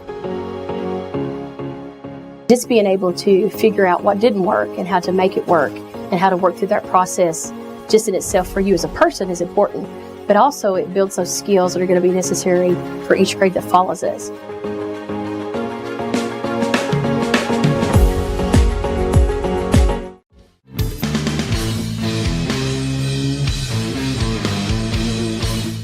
Coach Warren Cunningham being presented with a ball and an award, who has now become the all-time winningest basketball coach in Barren County school history, succeeding Steve Riley, who had 272 wins. Coach Warren Cunningham with 273 wins. It's been 16 years that Coach Steve Riley held that record. And now Coach Cunningham has broken that record after that win over Warren East last week. Coach Piper Lindsay going to break all kinds of records here tonight. 66-31 over the Lady-Patriots. I mean, we shot the lights out of it tonight. Yeah, we did. We shared the ball. I was just thrilled. I thought we executed almost to perfection, really, what we talked about yesterday during, practice as far as our game plan. I'm so proud of the girls and just how they executed defensively, offensively. I just thought we did a really good job. Well, this is a team averaging about 56 points a game. You hold them to just 31, which is the lowest point total by the Lady-Patriots this season so far. Yeah, like I said, I just thought defensively we were really, really solid. We kind of gave Ann Ashley a challenge on Morris, who is a heck of a basketball player. I think she averages 18 and she only had 10. I mean, I think that's... She had 30 the other night. Yeah, I knew that she did that. But, we were trying to kind of throw some things different at Morris, whether we were trapping her and rotating. And I thought, everybody pretty much did a really good job against her. You held Mazer to 5 points, Morris to 10, Steenbergen to just 7. Yeah, I mean, again, that was Abby Barney was her challenge with Steenbergen, and it was a lot of fun tonight. I saw the girls laughing and having a good time and smiling, and when you see that they're having fun while obviously while winning at the same time, it's special. Yep, you had 4 players in double figures tonight. Of course, Abby Barney 15, Katie Gerald's tonight 14 points, knocking out a couple of trays. Yeah, she's been shooting it well in practice, and I think she kind of went through a slump at the very beginning, those first couple of games, and it was almost one of those things where I think they're picking on you. We just kind of laughed about it and told her to, keep being confident, keep shooting it, and I was very proud of her tonight. And is this a chance you had a chance to get all your girls into the game tonight, get a little experience? Got a game coming up tomorrow against, I've gone blank here. Casey County. The Lady Rebels coming in. Yeah. A team that normally has a pretty good basketball team, but maybe a little rebuilding mode this year for them. Yeah, they got a new coach in. They're a little younger. They usually always come to our summer games, so we kind of see them then, but we haven't played them in a couple years, but they've got one leading scorer. I think she's averaging like 17, 18 points. You know, we definitely got to lock down on her. Not much size, you know, so kind of similar to us, you know, with that, but back-to-back games, you know, we definitely got to be ready to play. Yeah, when you have 6 threes tonight, we haven't had that many in a game this year. No, we have not. So, you know, it says a lot about shooting from all, you know, everywhere on the court tonight. And I don't know what the shooting percentage was, but we can look at the stats Donnie Matter just gave us, and let's see right here. How about 62% from the field? Well, hey, it's contagious, you know. I mean, good shots, taking good shots, hitting good shots. I think, like I said, we were just kind of having fun. And when you feed off of that, when you have that positive attitude, I think it just kind of, you feed off of each other, and good things happen. 6 of 7 behind the arc. Oh, okay. I'll take that. I'll take that any day. Absolutely. Well, Coach, congratulations. You're 6-0 now. You're 2-0 in the district. And we look forward to tomorrow afternoon against Casey County. Okay. Thank you, Jay. Thanks, Coach. Appreciate it. Coach Piper Lindsay, the Trojanettes, winning 66-31 over the Lady-Patriots to go to 6-0 on the season, 2-0 in district play. Allen County-Scottsville dropping to 3-4 overall, 0-1 in district play. Looking at some other scoring here, of course, the Trojanettes led 20-10 at the end of the first quarter.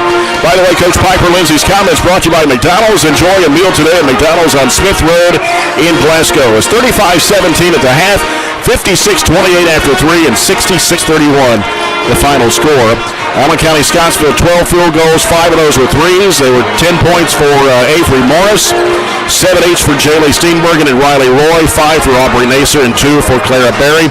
Barren County, 26 field goals, 6 threes, 8 of 15 for Line, 15 for Abby Varney, 14 for Katie Geralds, 11 each for Ann Ashley Atkinson and Shelby Bird, 8 for Katie Elmore, 4 for Taylor Strange, 2 for Hannah Bragg, and 1 for Hannah Wilson. And as we mentioned the stats there, shooting 62%, you're not going to lose any ball games shooting that well. Yeah, it didn't decline very much. It did, but still shooting over 50%. It went from 68 in the first half to 55 in the second half. So both of those are great. We outscored them by 18 in the first half. We outscored them by 17 in the second half. So a pretty complete game, and 26 of 42 overall for the 62%. This has a 6 of 7. I think Donnie counted 3 at the end of the first half, 2. So I think we're really 6 of 8, but that's still really good from behind the line. So 80% or so there. Held them 12 of 46 for just 26%. They were 5 of 16, and our defense, I think, really frustrated them just overall. Neither team turned it over a ton. They turned it over 12. We turned it over 8. We had 13 assists on those 26 buckets, so over half, right at half of our buckets were assisted. A couple other things real quick. Rebounds-wise, we out-rebounded them. We were out-rebounded, actually, by 3, and part of that's because they had 13 offensive rebounds out of their 29. Last couple, 22 points off of those turnovers for us. That was a 22-2 edge, and we had 32 points in the paint. Just really, I thought, shot the ball well around the rim and fought through some traffic to do it. Just a great win overall for the Trojanettes, and I think everybody contributed to that. Time today, the MVP of the game, brought to you by Edward Jones Financial Advisor Jamie Harris. KG gets it tonight. Yeah. I mean, offensively, she was solid. Made a couple nice moves around the bucket, and I hope she continues. It obviously helps when you knock down 2 threes in the first quarter and get some of that confidence, but I hope she continues offensively with a little bit of that for us to be successful. Well, when we come back, we'll get set and we'll talk about the Trojans and the Patriots. That game is coming up next year from Bobby Steenberg and Court as we continue with the coverage of Barren County High Basketball, brought to you by Don Franklin Glasgow here on 104 The Score.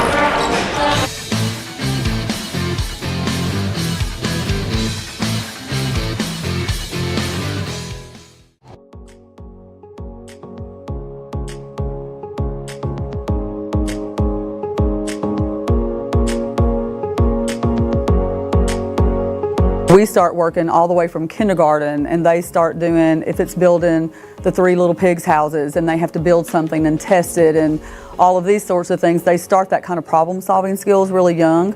We do a lot of group work, so they have to collaborate, they have to learn how to work well together, how to compromise. It's been really cool kind of seeing them kind of come in to kind of get all kinds of things. And plus it kind of prepares them, it kind of shows them like different career options and a lot of things that they've never thought about before. And so when we're doing Project Lead the Way and we're studying engineering, we'll pull up scientists and we'll pull up astronauts, and we've watched some launches on TV and just stuff like that to kind of show them that there's kind of a big world out there and there's all kinds of places and things that they can do.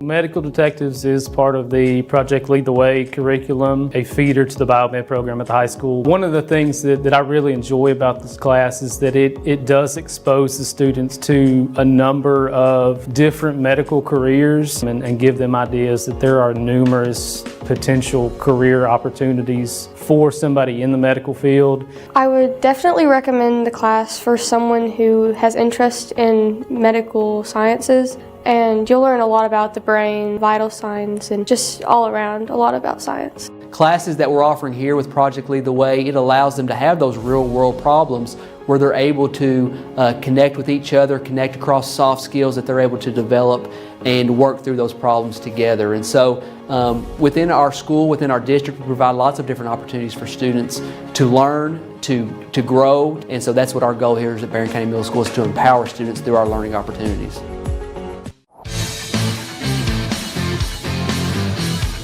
Trojans and the Patriots coming up in Game 2 of our doubleheader tonight. Barren County Trojans coming to tonight's game at 3-2, 1-0 in District 15 play with a win over Warren East last Friday night, 72-50. The Trojans hit 10 out of 30 three-point shots. Tate Spillman scored 18 points. William Compton had 16, scoring 5 trays. And Mason Bunch added 12. The Trojans were ranked 3rd among Region 4 teams this week in the Bowling Green Daily News Prep Poll, behind Bowling Green and surprising team Russell County.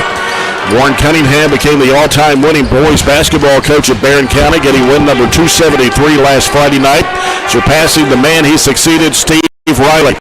Allen County-Scottsville under third-year head coach Casey Napier, 15 wins, 44 losses overall, 1-5 coming into tonight's game. Their only win is over Bluegrass Blazers, 71-64. 5 straight losses to Edmondson County, 59-43. Metcalfe County, 72-60. South Warren, 77-43. Westmoreland, Tennessee, 60-32. And Portland, Tennessee, Tuesday night, 83-54. Patriots finished 7-20 last season, losing to Barren County in the 15th District Tournament, 58-33. They also lost their leading scorer in Jordan Turner, who averaged 17.5 points a game, along with 3 other seniors. ACS is predicted to finish 4th in District 15 this season. Barren County has won the last 5 games against the Patriots and won all 3 games last season, 58-43, 63-35, and 58-33. Allen County-Scottsville's last win was in the 2021 District 15 final, 57-48. The Trojans were ranked 3rd in Region 4 this week, behind Bowling Green and Russell County. Warren East is 5th in the region this week. Glasgow number 7, which, Robert, turns out how competitive this district really is. Right, and I think our win last Friday night is what catapulted us all the way up to 3. Warren Central is without a couple of their big players and haven't won a game yet, so that's really caused them to drop in the ratings, but we got to continue that pace tonight. And you know, we played really well against Allen County the last 25 years. Warren has especially, I thought, done a really good job in his tenure against his alma mater, really dominating that series. And Allen County has really struggled. You mentioned the only win against a non-KHSA sanctioned opponent, and hopefully we can continue that tonight. They've got one kid, the Ross kid, who we've really got to focus on, but at the same time, you can't let somebody who's down here in the 4.8 average, the 3.2 averages, really have a 25-point game and have a career night to propel them and give them some energy. And they are a team that feeds off of early success, early energy, and momentum.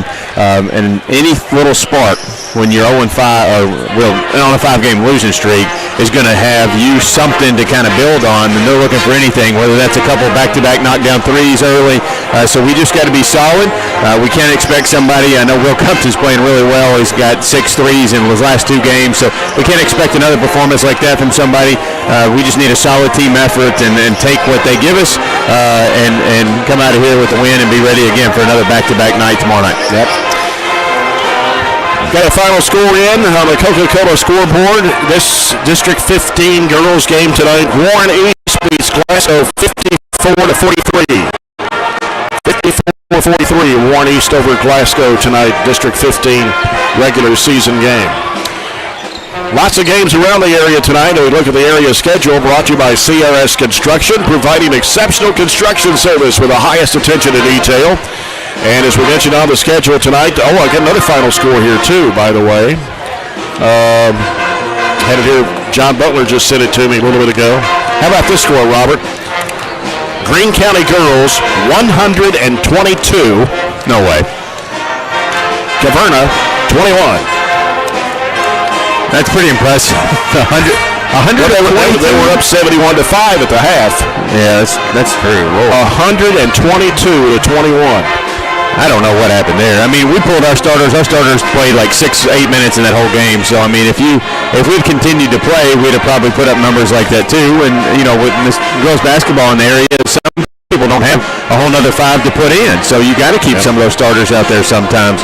But clearly they had a good career night there. Probably one of the all-time most points they've ever scored. Yeah. As we mentioned, Caverna hosting Greene County tonight. Metcalf's at Monroe. Bowling Green hosting Clarksville, Rossview. Hart County is at LaRue. Clinton at Russell County. I think, let's see, on that girls score just a second ago, I had that one here. Clinton County was trailing at halftime 25-24. Let's see what else. We've got some single games tonight. Cumberland County boys hosting Logan County. Greenwood girls hosting Madisonville North Hopkins. Russellville boys hosting Hopkins County Central, while the Hopkins County Central girls are playing at home against Todd Central. And don't forget tomorrow, lots of basketball here at Barren County High and Bobby Steenbergen Court as it all starts at 11 o'clock tomorrow morning. The Greenwood Gators taking on Somerset Christian. Somerset Christian out of Region 12. Then followed by Clinton County. The Bulldogs coming in out of Albany, taking on Todd County Central down in Elkton, Kentucky. They'll be here tomorrow at 12:30. Russell County against Louisville Pleasure Ridge Park out of Region 6. That game will start at 2. Then the Trojanettes against Casey County out of Region 12. 3:30 start time tomorrow. Of course, some of these games may get started a little later because they're only allowed an hour and a half between games, and there'll be 20 minutes between games for warm-up. So we may be starting a little bit later than 3:30, but we'll don't say that. Just kind of see how things go. I hope it goes everything on time. Everything A-OK, smooth, and right into the final game. 5:30, Trojans against Edmonson County. Trey Tinsley, the new coach of the Wildcats, bringing his Wildcat team over from Region 3. And then the Bowling Green Purples, the number 1 team in the 4th region, taking on Louisville Fairdale out of Region 6. That game will start at 7 o'clock tomorrow night. Well, we got the starting lineups of this game between the Trojans and the Patriots when we continue our coverage of Barren County High basketball, brought to you by Don Franklin Glasgow. You've been following the Don Franklin Glasgow countdown to tip-off, and we'll be back after this break with the starting lineups on 104.7 The Score.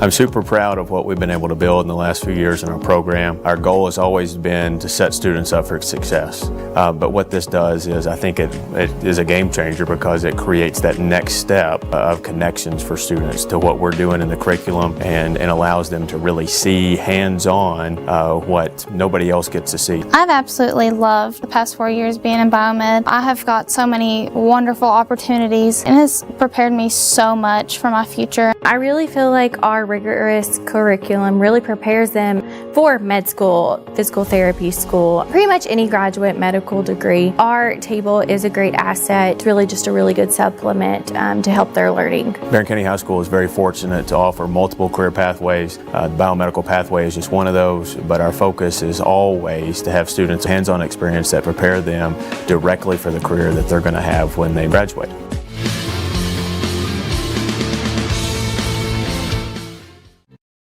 Brought to you by SCRTC. SCRTC Total Communications. For the Allen County-Scottsville Patriots under third-year head coach Casey Napier, coming in with a record of 1-5.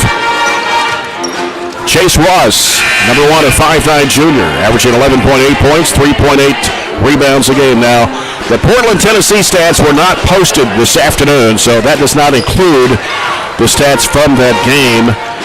Jackson Morris, number 24, 6-foot junior, 9.8 points, 4.4 rebounds. Robert Robledo, 5'11" junior. No, where's number 14?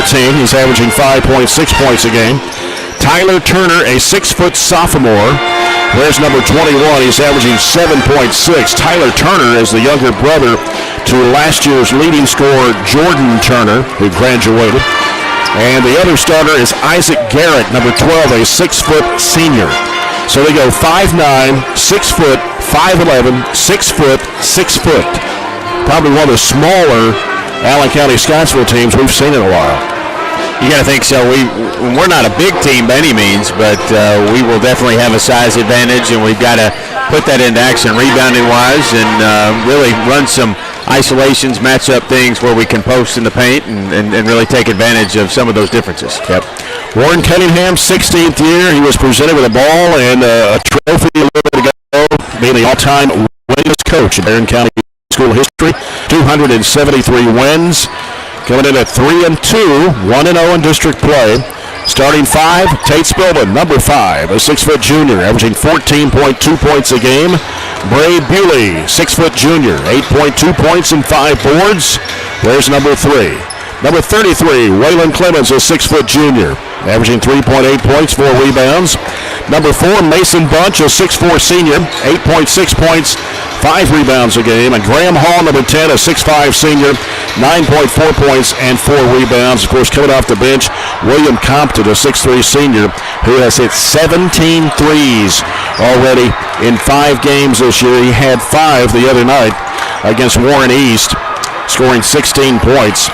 And he's averaging 13 points a game for the Trojans.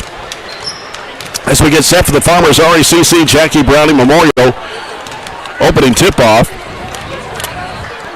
And our first quarter of action tonight brought to you by German American Bank. Supporting the communities we serve and believe that when a community thrives, its people prosper. The officials, the same 3 we had at the girls' game. Tommy Young, Jamie and Bailey, and Brian McPherson. The officials sponsored by Monticello Banking Company. NBC is a proud supporter of Barren County basketball. Another final score in Russell County beats Clinton County girls tonight 52-34. I've been slacking on you tonight. I haven't gotten you any updates, have I? I haven't got anything from Metcalf Monroe. Normally, usually get something out of Metcalf County, but don't have anything so far tonight. Metcalf at Monroe. That's a 16th district matchup now that Monroe County has moved back into that district. Haven't talked about the Barren County student section tonight. All Christmassy. Very festive. I'm a little disappointed. Usually, even on the road, for this game, we have dueling, if you will, student sections. Allen County has 0. Yeah, student section, right. 0, and we have a good one. But usually, when we go down there, we do the same thing. We have a pretty good crowd and good student section. They're filling in a little later tonight than normally, but Friday night crowd on Friday before Christmas break is pretty decent. Yeah. Hopefully, we have a pretty good crowd tomorrow. I know being a Saturday and getting close to Christmas time, everybody's trying to wrap up their Christmas shopping and so forth. A lot of Christmas parties, a lot of Christmas get-togethers usually happen on the weekends. Some retirements, different things. You never know what's going on. That's right. A lot of stuff. But pretty good out here tonight for this district doubleheader. Of course, if you missed the girls' game, Trojanettes winning 66-31. Over the Lady-Patriots shooting 62% from the field. Got to be 6 of 7 from behind the arc. Got to be happy with that. But boys got to do their part. You got to have you have to want to sweep tonight. Boys got to do their part, and I want to see some early fireworks offensively to see if we can establish ourselves just like the girls did, jumping out really early.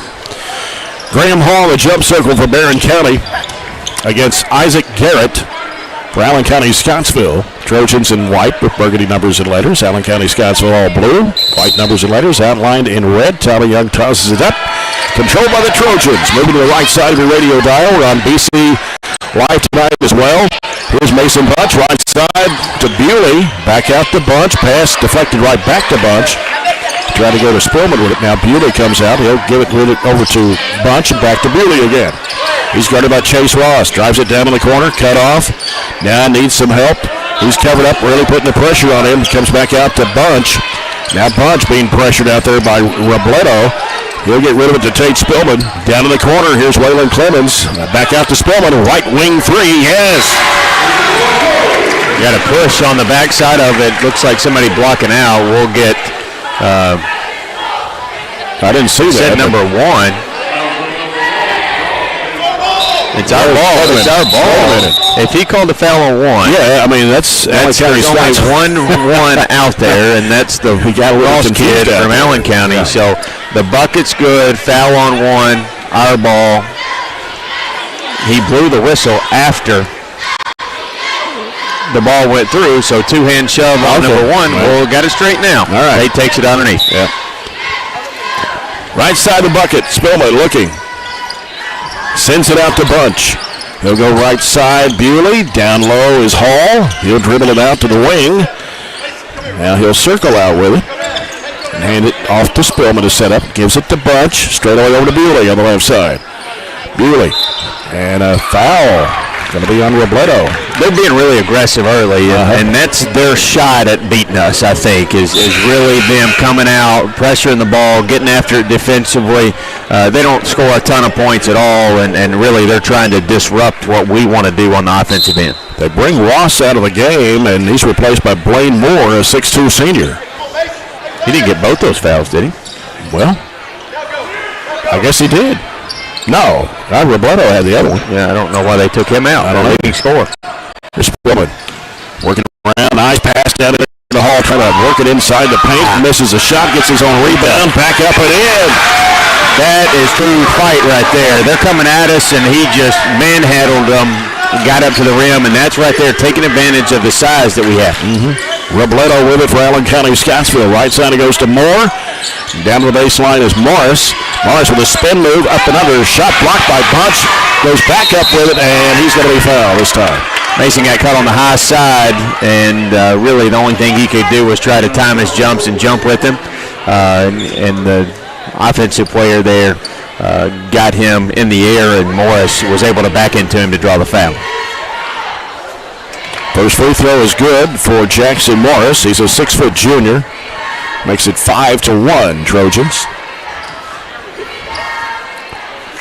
Second shot is on the way, short. Rebound comes off to Hall. Bewley will bring it in the front court. Bewley.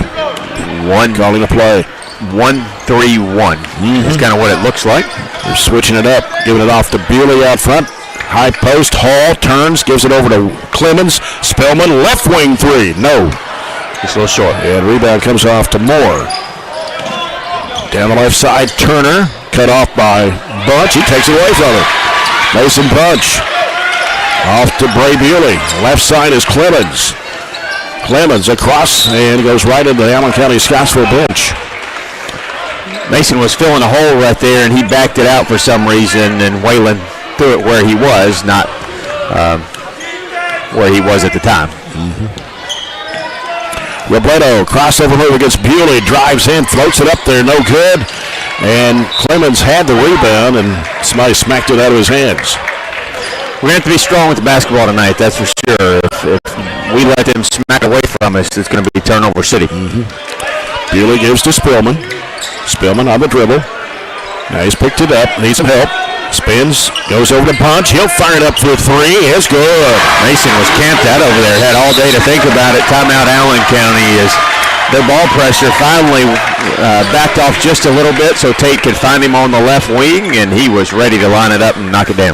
So timeout with the Patriots. 5:19 to play here in the first. Barren County 8, Allen County-Scottsville 1. Good start. Yeah. I said I wanted them to jump out early, and I think they have, forcing Allen County to call a timeout before we reach 3 minutes played. And 2 threes for the Trojans, one by Tate, one by Mason. And then the strong bucket underneath by Graham Hall has jumped out to that 7-point lead. You got the People's Bank threes there in the first quarter early. The People's Bank, new location in Cave City. Bowling Green, Russell County, Barren County, Warren Central, Warren East are the top 5 this week. The Bowling Green Daily Step poll, second 5, Clinton County, Glasgow, South Warren, Monroe County, and Greenwood. Allen County-Scottsville basketball penetrating against Clemens. The shot goes up, no good. Clemens gets the rebound off the missed shot from Turner. And here's Spillman, diagonal pass right corner. Stepping back over, it was Mason Bunch wanted to shoot that three. Spillman will from the left wing. It is no good. Tapped up in the air. And Hall is going to go off his hands. And, well, not going to break there, I guess. I don't think we got a break. I think that was the right call. Yeah. I think he just got it knocked out of his hands, as you accurately described. I think Patriots wanted to think it went off Hall's fingertips there. Underneath, Clemens out to Spillman. Spillman, no foul there from Roberto. Out of the corner, Bewley with a three. No good. Rebound comes off to ACS. It's Morris. Up court left side, Moore heads down the lane, throws it up. It is no good, but a foul. Tate Spillman will commit his second foul of the quarter of the Trojans, and that will send to the free throw line Blaine Moore, a 6'2 senior. First one is good. Moore averages 5.4 points, 4.6 rebounds a game. William Compton, 6'3 senior, coming in for Waylon Clemens. 8-2 Trojans, 4:40 to play, opening quarter. Here's Moore back of the line. His second shot is good. 8-3. Bewley with it. Gives it to Hall. Over to Bunch on the left wing. One dribble. Back out to Bewley. Fires it down to Spillman, and a crowd at 3. Patriots surrounding him, but he got rid of it. Out to Compton for 3. Oh, no. He missed it. Rebound comes off to Bewley. Back to Bunch from 25. It is no good. Ball slapped up by Compton. Chased down by Robledo. Patriots will hold up. Gives it off to Turner. Turner heads across the lane in the corner. They gave it to Morris. He'll send it back out front to set it up to Robledo. He drives. He spins. He goes up with an off-balance one-hand shot. Good. 8-5 now. 3:55 left first period. Scored 4 straight. We got to find something besides the deep threes. Bewley over to Bunch. Drives in. Back to left elbow. Hall. Right side it goes to Compton. Compton circles around to the right side. Over the left, he goes to Bunch. A little head fake, and underneath it goes to Spillman. He lays it in, cutting from the right baseline. Overload the zone on the left side, and the drive had the complete focus, but Bewley was able to have a nice find. 10-5 the score. Turner works it into the lane. And now bounce pass down low there to Blaine Tracy, who's in the ball game now, a 6'4 senior. As they work it left side of the lane, spin move up and under in traffic. Puts it in. That's Morris. Back-to-back spinning shots for them have kept them within a single possession. 10-7 the score as we come down to 3 minutes left to play. Here's Hall. He'll shovel it back off to Bewley. Now Bewley in the middle. Hall gives to Spillman. Thought about the three. One dribble to the corner. 3 by Compton. No good. Ball slapped around. Caught by Compton. Feeds it inside there. Hall puts it up. He missed it. And the rebound comes off to Tracy for ACS. A 3 will tie it here. As he gave it to Robledo. Robledo will head fake. Drives against Bunch. Puts it up. It's blocked. And it goes off Robledo's hand and out of bounds. Good recovery from the back. Waylon Clemens back on the court for the Trojans. Bunch will go out. Hall's going to go out. He's replaced by Kate Hardy, 5'11 sophomore, number 32. Go a little bit smaller here. Spillman goes to the right. He's going to drive, gets in traffic, kicks it back off to Clemens. He'll give it to Bewley. Bewley penetrating, can't go any further than the free throw line. Gives it back over to Spillman. Spillman reverses back out. One-hand pass comes over to Hardy. Back out to Spillman. He'll get rid of it to Clemens. Clemens with a crossover move left. Gives to Compton. Out of the wing. 3. No. Air ball. Chased down. Hardy's got it on the right side. Hardy heading across the lane to the free throw line. Shovels it back off to Clemens. Clemens goes up the baseline. Bounce pass underneath. Put up. No good. Compton missed it. Trying to go back up. And it's loose on the floor. Taken right by Robledo for Allen County-Scottsville. Struggling since we jumped out 8-1. And now Chase Ross is back on the court now for ACS. Works it across the key. Gets rid of it to number 4, Jack Seltzer. 5'7" senior in the game now for the Patriots. Gives it back to Ross to the left side. Ted Spillman one-on-one. Drives up the one-hand shot. No good. Compton with a rebound. He'll hand it off to Spillman. Minute and a half to go in the quarter. Spillman, front court back to Compton. Compton across over to Bewley. In the corner, Hardy pulls the trigger for 3. It's off the mark. Clemens with the offensive board spins, gets cut off down low, has to do something with it. Back to Spillman. Spillman now gives it top of the key. Hardy, right side it goes to Bewley. 3 if it goes, no good. Battle for the rebound. Clemens has it. Bounce pass in the lane. Bewley over to Compton. Compton feeds it back to Bewley. Over to Clemens. Clemens across over to goes to Spillman for 3. It's no good. Long rebound chased down by Bewley. Trojans keep it alive. Hardy. Long diagonal pass underneath the Spillman. Had it tipped away by Seltzer and out of bounds. Well, here's what we're doing. We're making the extra pass, passing up good threes for better looks, and we're chasing down offensive rebounds, and we still haven't come off this number in quite a while. Down to 44 seconds to play in the quarter. Spillman bounce pass off to Hardy out front. Hardy working around. Goes in the corner to Bunch. Bunch, one dribble, needs help. Throws it in there to Clemens. Clemens loses the handle, got it back in the corner, goes to Hardy. 3-point try, no good. Rebound, Bewley. That's about 6 opportunities at it. We've kept it on this end of the floor for Just about a can't minute. get the shot to go down. Right side it goes to Spillman. Spillman looking. Skip pass over the left side. Bewley had to go up high to bring that one down. Back over goes to the right to Spillman. In the corner to Hardy. He'll kick it out to Bunch. Now Bunch, right side, Spillman. 7 seconds left in the quarter. Clemens out to Bunch. Can't get open for the 3. Bounce pass into Bewley. Going to have to hurry. And here's a shot at the horn by Spillman. Got it!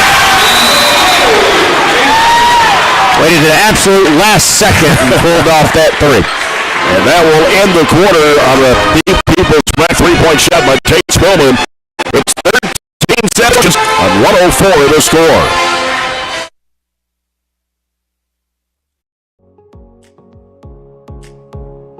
It's not about having kids know content knowledge, like, hey, I memorized this order of things, or I know that. It's actually basically like a knowledge acquisition process. Do I know how to get knowledge? Do I know how to research? What's my question? How do I know when I've learned this? How do I know when I'm ready to go to the next thing? So for them in the STEAM process, what we look at is, what's our question first? What are we trying to accomplish? What's our goal when it's all said and done? I try to have models for the kids. We discuss things. We look at examples from the real world, and ultimately in the end, they have to figure out the engineering process for themselves. I'll provide them with materials.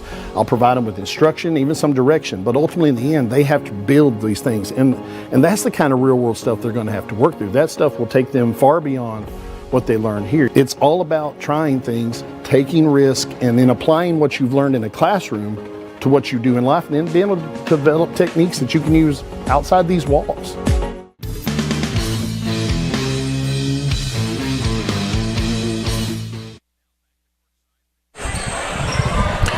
Trojans 13, Patriots 7 as we start the second quarter. Barren County 3 of the 5 field goals from behind the arc. There's Chase Ross, hands it off to Robledo. Robledo back to the right side, it goes to Moore. They go down in low. Morris trying to go up with a shot, and he's going to be fouled by Bunch, and that's his second. Team's first of the quarter, and that will send Jackson Morris to the free throw line for 2 shots. Morris already 1 of 2. The first one goes off. He'll have 1 more. Tate Spillman coming in for Mason Bunch. We're going to leave Kate Hardy in there to start the second period. Second quarter brought to you by Southern States Glasgow Co-op. Second shot from Morris is good. Gives him 4 points. It's 13-8 Trojans. Allen County-Scottsville averages 50.5 points a game. They give up 69.2. Barren is averaging 63.6 points, giving up 54 to their opponents. 3-2 now on the defensive look. Backdoor pass coming to Compton down underneath the basket. Oh, he threw it back out. It was deflected. Goes in the hands of Robledo.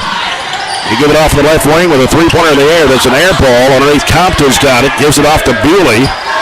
Trojans have made 51 three-point shots coming into tonight's game. We got a blocking foul on the other end, and it will be on Chase Ross, his second. Team's first of the second quarter. Barren County shooting 31% from behind the arc of the season, 51 of 164. I feel like we shot about 4% there in the first quarter. We hit 3, but we shot about 30. Spillman working around the top of the arc, and now picks up his dribble, bounces it out to Bewley out front. Bewley in the corner. Spillman pulls the trigger for 3. It's short. I don't know if Rob's got a hand on it or not. But Allen County-Scottsville back the other way. Here's Ross across the key in the corner. Morris trying to go up the baseline. Throws up the shot and misses it. Rebound to Bewley. Bewley, right side Spillman in the corner. Hardy now feeds it to Hall. Back to Spillman around the perimeter. Compton for 3. Bingo! I think we got to have a little better quarter shooting the basketball here now. 16-8 off the People's Bank three-point shot from William Compton. Ross, bounce pass, Morris, spin move, he walked, carried away with it, chased down the loose ball, had it smacked to his hands again, loose ball spilling down the floor, gets rid of it to Bewley. Dug it out. Run hustle. Bewley off to Spillman. 3 in the air. It is no good. And Hall is going to be called for over the back. His first, team second of the quarter.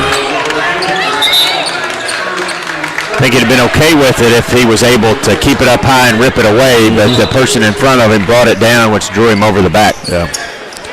Jackson Reese in the ball game, a 5'11 junior for the Trojans. As we play 2 minutes of the second quarter. Left elbow Tracy. Right side it goes to Ross. Ross circles. Left side corner. Moore for 3. Good. Hanging around, aren't they? Yep. 16-11. Trojans lead 5 points. 5:45 to go in the first half. Bewley back over goes to Spillman. Spillman looking, floats it back to Bewley. Now he's looking for help. Goes back to Spillman in the middle to Hall. In the corner, 3 by Compton. No good. Ball slapped up by Hall. Here's Bewley in the lane. Sometimes all you got to do is get a fingertip on it and keep it alive, and that's what, as you said, Hall did for a second chance look that time. 18-11 Trojans. Here's Robledo right down the lane, throws it up and in. They're getting to the rim. I mean, I know we're playing a man, they're playing a zone, but they're really getting to the rim, and that's where they're scoring. 18-13, Trojans by 5. 5:06 to play here in the first half. Jackson Reese. Bounce pass out to Bewley. Over to Spillman on the right side of the key. Turns, goes back to Bewley. Bewley trying to penetrate down the lane. Off in the baseline. Hall fires and misses. Battle for the rebound is tipped out. Here's Bewley. We'll reset it here. 4:45 to go in the first half. 18-13 Trojans. Diagonal pass, left corner. Compton can't shoot the 3. Ross came over to defend him. Long diagonal pass, the baseline, right side, Reese. Fires it back to Spillman in the lane. Puts it up, no good, but he's fouled. And the foul will be on 33. That's Blaine Tracy, his first, team second of the quarter. Shooting foul, so Tate Spillman to the line. 8 points in the first quarter for Spillman. Averages 14.2. He's 10 of 16 from the line. The first one, well, now he goes 10 for 17 as he misses that one. Waylon Clemens coming back in for Jackson Reese. And here's Spillman for the second throw. It's good. That gives him now 9 points and a half. 19-13 Trojans. 4:26 to play. Ross with the basketball. Trying to penetrate right of the lane. Spin move. Goes over the off-balance shot. No good. Rebounded there by Clemens, and he's going to be fouled by Tracy. His second, team's third of the quarter. It's actually one of the places we probably have a size disadvantage, but Waylon, you see it on the football field, is a strong kid, and he just ripped it away from him. Barren County with basketball. Bray Bewley walks it across the timeline. 3-2. You hear Warren yelling, get in the gaps. That just means at the top and each wing, there's places that we can penetrate to have the defense cave in, opens up other areas.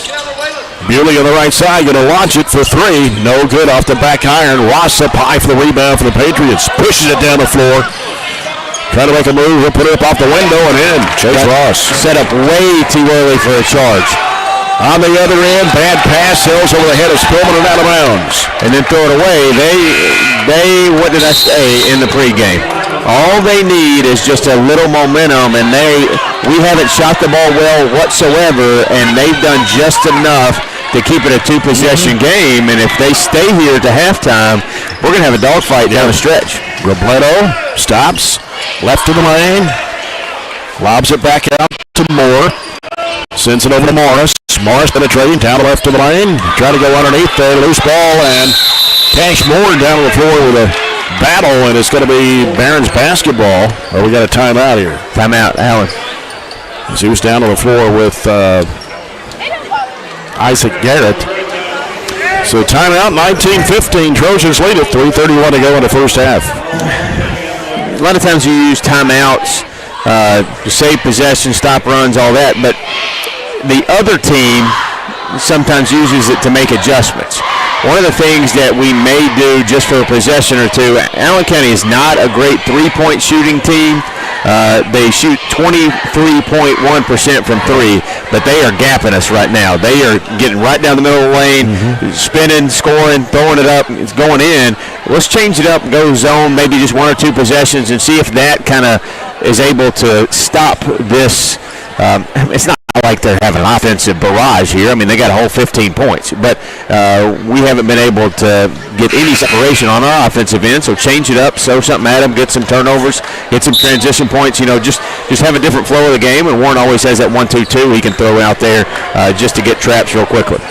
I was looking at their free throw percentage. They only shoot 42% from the line as a team, and they've hit 4 out of 6 already in this half.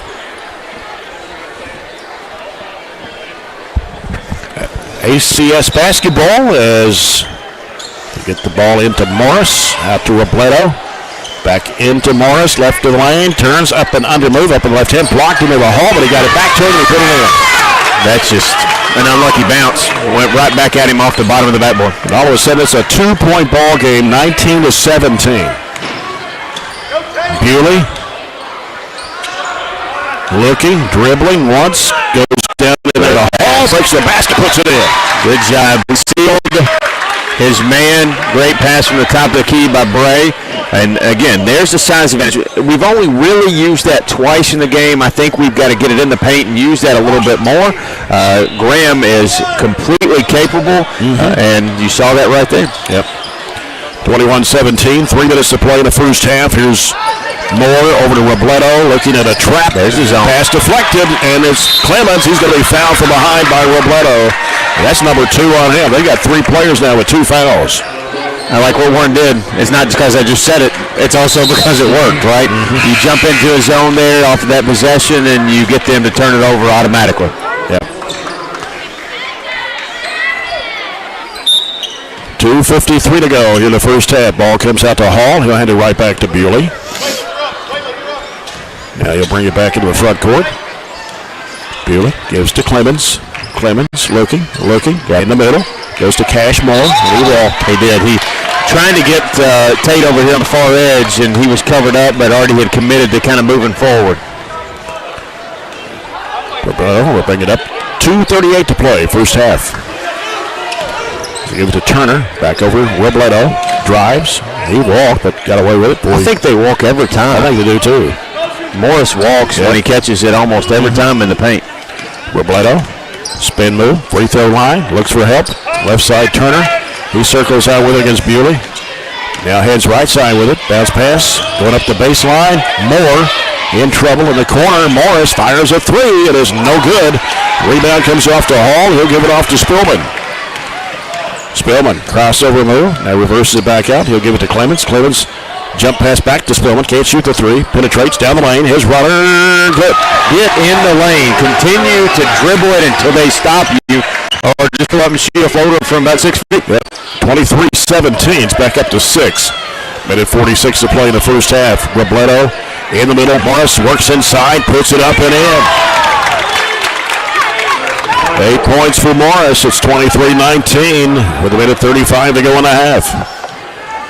Beauty. 4-point game. You want to see it 6 or 8 at the half if you could.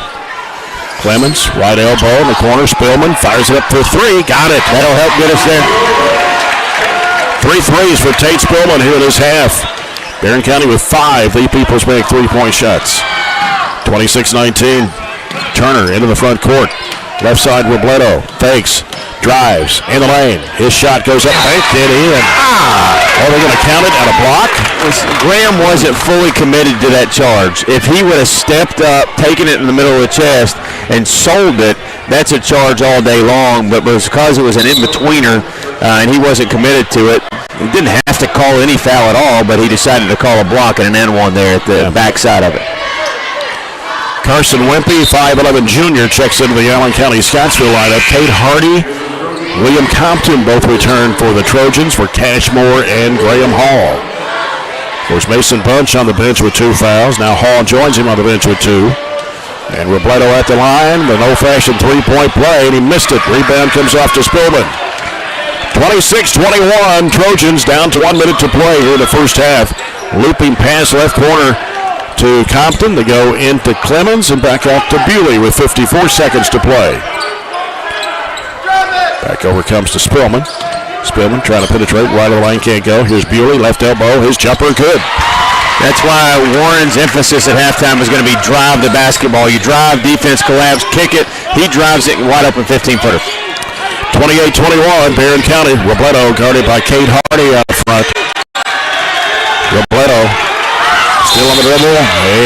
And out by ACS. We're timeout.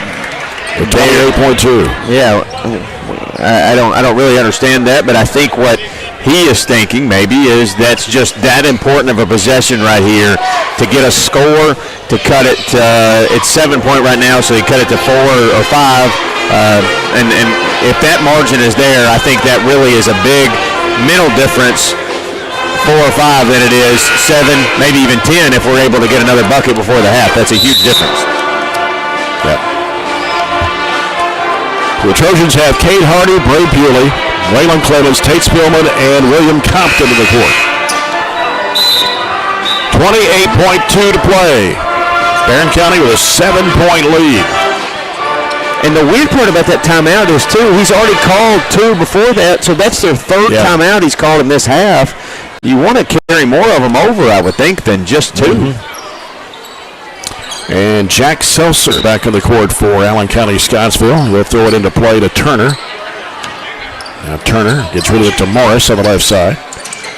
And now he walked again. He got away with it. Wimpy is in a trap. Yep, no, throws a bad pass right into Bewley. 15 seconds left in the half. Spillman, left wing, skip pass right side. Compton, a 3 and a half. Back in. There's your 10-point lead at halftime if we could just stop. And it's picked off. Hardy turns, puts it up. He missed it. He's in a rush because time was running out, and the Trojans have now pushed the lead out to 10 here at the break. It's Barren County 31, Allen County-Scottsville 21. We'll return in a moment with our halftime report. Brought to you by Extreme Cheers. You're following the Trojans on 104.7 The Score.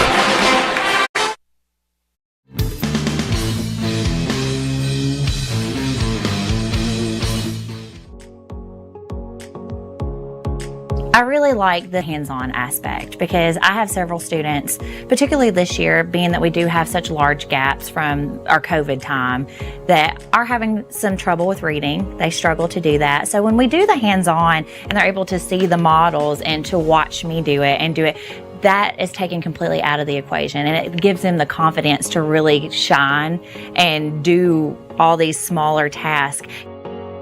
Building that foundation of how students can use science, technology, engineering, arts, and math, making those connections with the classroom teachers and what they're doing in their classrooms as well. And sometimes they don't have the time to do those project-based type things. In our STEAM lab, they're able to do that. And then also with our Project Lead the Way, students are really thinking about how to build and solve real-world problems, presented with scenarios, and then they have to problem solve and come up with solutions as a team. And so we're really excited about laying that foundation here at Temple Hill this year.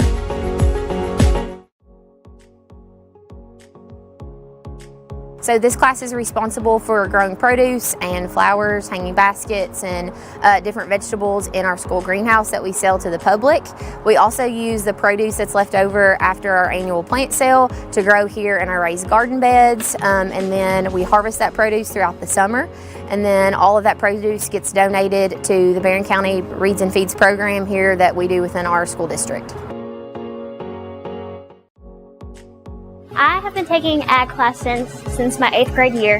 In 8th grade, I was able to be the BCMS FFA secretary, and that's when I first started falling in love with FFA and ag classes. It has made me such a better public speaker. Before FFA, I was scared to get up on the stage and give a speech or even perform with the drama club. But now it has helped me become a better speaker, a better leader, a better server as well, because FFA is also very service-based, and it's really has helped me come out of my comfort zone. Time, the Trojans 31, the Patriots 21. As you're following Barren County High basketball on WCDS, 12:30 a.m., 104.7 FM. The Score in Glasgow, also online, 104thescore.com, and on BC Live tonight. Jay Turner with Robert Bauer, Todd Belcher, our producer. Trojans led 13-7 at the end of the first quarter and outscored the Patriots 18-14 in the second period to take a 10-point lead. This halftime report brought to you by Extreme Cheer. Allen County-Scottsville, 8 field goals in the first half. One of those a three-point shot. There were 4 of 7 from the line. Jackson Morris has 8 points, 3 field goals, 2 of 4 from the stripe. Robert Robledo, 3 field goals, 0 for 1 from the line for 6. Blaine Moore, a 3-point basket, 2 free throws for 5, and a 2-point basket from Chase Ross. Tyler Turner started the ball game, did not score, along with Isaac Garrett. They also brought in Jack Seltzer and Carson Wimpy, who saw minutes but did not score in the first half. Barren County with 12 field goals. Half of those were 3-point shots. 1 of 2 from the stripe. Tate Spillman with 14 points in the first half. 3 threes, 2 twos, 1 of 2 from the foul line. A couple of threes for William Compton for 6 points. Ray Bewley, a couple of field goals for 4. A 3-pointer from Mason Bunch. Graham Hall, a couple of 2-point baskets for 4 points. Waylon Clemens started the ball game, has not scored. Cashmore, Jackson Reese, and Kate Hardy saw minutes but did not score in the first half. And you got the stats there. Yes, sir. We were 12 of 33 for the first half for 36%. 6 of 21 from 3. So 21 of our 33 shot attempts were 3-point opportunities. So just 28% behind the 3-point line. Allen County was 8 of 18 for 44. They just attempted 2 threes and made 1 of them. As far as rebounds are concerned, we out-rebounded them 22-10. 12 of those 22 were offensive rebounds, while we just gave up 2 offensive rebounds to Allen County. But the bad part of that is, out of 12 offensive boards, we only got 8 second chance points. You would think we'd have a lot more than that, but some of those possessions were, I think we had 5 offensive rebounds in 1 possession, just trying to get 1 bucket. So not a lot of turnovers. 6 turnovers for Allen, 4 for us, and 8 points off of those turnovers for us, and none for Allen County. Points in the paint are equal at 12, and as I said, we have 8 second chance points, just 3 for Allen. So a very weird sequence to me to end the half. They call a timeout with about 30 seconds left, which I don't, clearly it didn't buy them anything. We kind of jumped on them, got a good trap, forced a turnover, and instead of them cutting our lead from 7 to, like I said, 4 or 5, we got the turnover and added to it with a 3. So worst case scenario for them, they got a chance to go down 4 in the break. Instead, we did exactly what I asked us to, and we go in to the break up 10 to take away some of that momentum they had built up throughout the half, and ended up outscoring them by 4, just 4 in that second quarter. But that's enough to have a 10-point halftime lead, and hopefully something we can build off of. And as I said multiple times, Warren's halftime speech is find the gap. Find the gap. If you're able to find that gap in the zone, whether they're playing a 1-3-1 or a 3-2, the gaps are pretty much the same on the wings.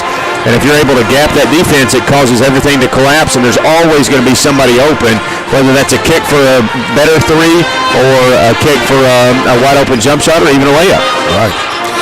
Coca-Cola scoreboard update. Russell County boys 22, Clinton County 11 at the end of the first quarter.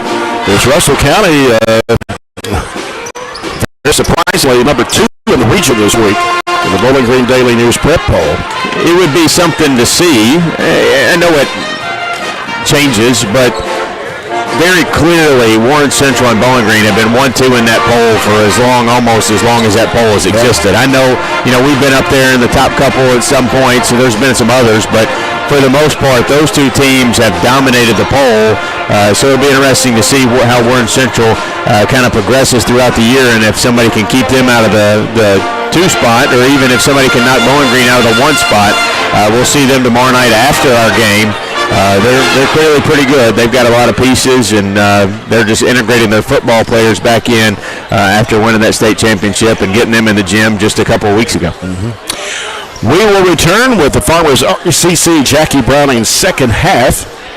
After this break, our halftime report's been brought to you by Extreme Cheer.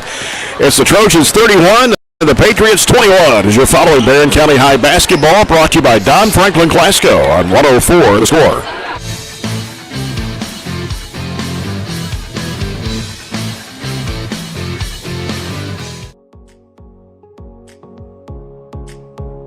At the culmination of our pathways, students have the opportunity to go out into the community and to be able to co-op. It's through these experiences that kids get real life experience. They get to practice the skills that they learn in the class, hands-on. I'm working here at Commonwealth Broadcasting Corporation, and it's just really awesome. I get to do lots of cool stuff like write commercials. I've voiced a couple commercials, and I just kind of help out with whatever anybody needs. My favorite part is getting to meet all the different kinds of people, and also just getting opportunities like this co-op. It's really just been a wonderful learning experience. Favorite part is just being able, instead of being in a classroom where you have to sit all day, you're doing your own work for something that you're actually interested in. I would recommend this course to other students just because it'll let them know if they would like to do this for a career.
And some more scores to pass along in the Coca-Cola scoreboard. Warren East 28, Glasgow 19 at the end of the first quarter. That's a boys score.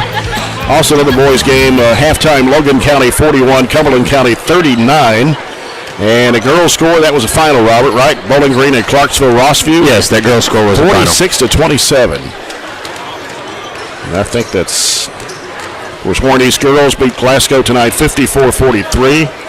Trojanettes 66, ACS 31 if you missed our first game tonight. And Russell County 22, Clinton County 11 at the end of the first quarter on the boys. The girls was 52-34, Russell County winning over Clinton. Edmonson County girls beat Russellville 44-10. That's not a surprise. Edmonson County 7-0. We've seen them, coincidentally, we've seen them play twice before 2 boys games that we've had. Farmers RCC, Jackie Browning Memorial second half getting ready to start. Our third quarter sponsored by Southern States Glasgow Co-op. Again, we'll be back here tomorrow for the Barren Hoops Classic. Will be the 4th and 5th games of the day. Trojanettes in Casey County at 3:30, followed by the Trojans in Edmonson County around 5:30. We'll have the broadcast tomorrow afternoon starting about 3:15 here on 104 The Score, 104thescore.com, and on BC Live. It'll be Barren County's basketball as we start the second half. Waylon Clemens, Bray Bewley, Graham Hall, Mason Bunch, and Tate Spillman. Allen County-Scottsville going back with Turner, Robledo, Ross, Morris, and Garrett. Clemens with it out front. They are in man now, weirdly. There's Bewley circling around, going in the lane, throws it up on the run. It popped out, and Bunch grabs a rebound. Pass was deflected up in the air, and then Bewley steals it back from Turner. They give it back to Clemens underneath from Bunch, feeds it over to Hall. Hall back out to Spillman out of the corner for a three. It is no good. Bunch with the offensive board. Bunch has it stripped away from him by Ross. Ross left side with it to set it up. Barren leads it by 10, 31-21. Working it to the right side. He gives to Robledo. He's going to fire up a three-point shot. It's off the front of the iron, and Bewley with a rebound for the Trojans. Bewley into the front court. Sends it off right side. Mason Bunch. Bounce pass down low to Hall. Gets around his defender. Up with the left hand. Puts it in. There's our mismatch. I've kind of said we need to keep going to. If we're able to spread the floor against a man, that we can even go to it more. And the lead out to 12 now, 33-21. In the lane was Morris, putting it up no good. Rebounded there by Hall. He'll give it to Clemens and now to Bewley. Bewley back to Clemens. Clemens driving all the way to the bucket, lays it in. Mismatch. Nobody really communicated. It wasn't a mismatch. It was just a miscommunication, and he went straight to the rim. Trojans the first two baskets here in the second half. Here's Ross. Bad pass right in the hands of Mason Bunch. He'll flip it up to Spillman. Chased it down. He'll throw it back out to Bewley. Now Bewley over to Mason Bunch. 25-footer. No good. Rebound to Hall. He'll kick it back to Bunch and back out to Bewley to set it up again. Bewley penetrating. Left elbow. Gives it off to Clemens. Circling around to the right. Gives it off to Hall. Back out to Bunch. As he started out there by Garrett. Gives it out to Spillman. Guarded closely by Robledo. Spillman. Crossover move. Around the top of the horn. Takes it to the right side. Reverses back out. Gives it to Clemens. Clemens now top of the key. Gives to Bunch in the left wing. Down the corner goes to Bewley. Bewley back out now to Spillman. Spillman turns, drives, left of the lane, gets bumped by Robledo, and that'll be foul number 3. First foul of the quarter against the Patriots. And Casey Napier going to send back in here in the second half. Blaine Tracy for Garrett. Bewley on the left baseline to inbound. Gets it out deep to Clemens. Clemens, they're back in zone. Back in the corner. Bewley for 3. Got it. They didn't really know what defense they were in, and they were scrambling a little bit, and we threw it in and wide open for another 3 opportunity. Robledo out of the corner for a 3-pointer. He got it. He's actually one of the better 3-point shooters. 38-24. Bewley over to Spillman. Spillman's going to fire up another 3-point shot. He drains it. Dribbling 3. That's not an easy shot, but dribbling 3 when you're open is one you can't pass up. 41-24. Robledo out of the corner, left side for 3. Drains it.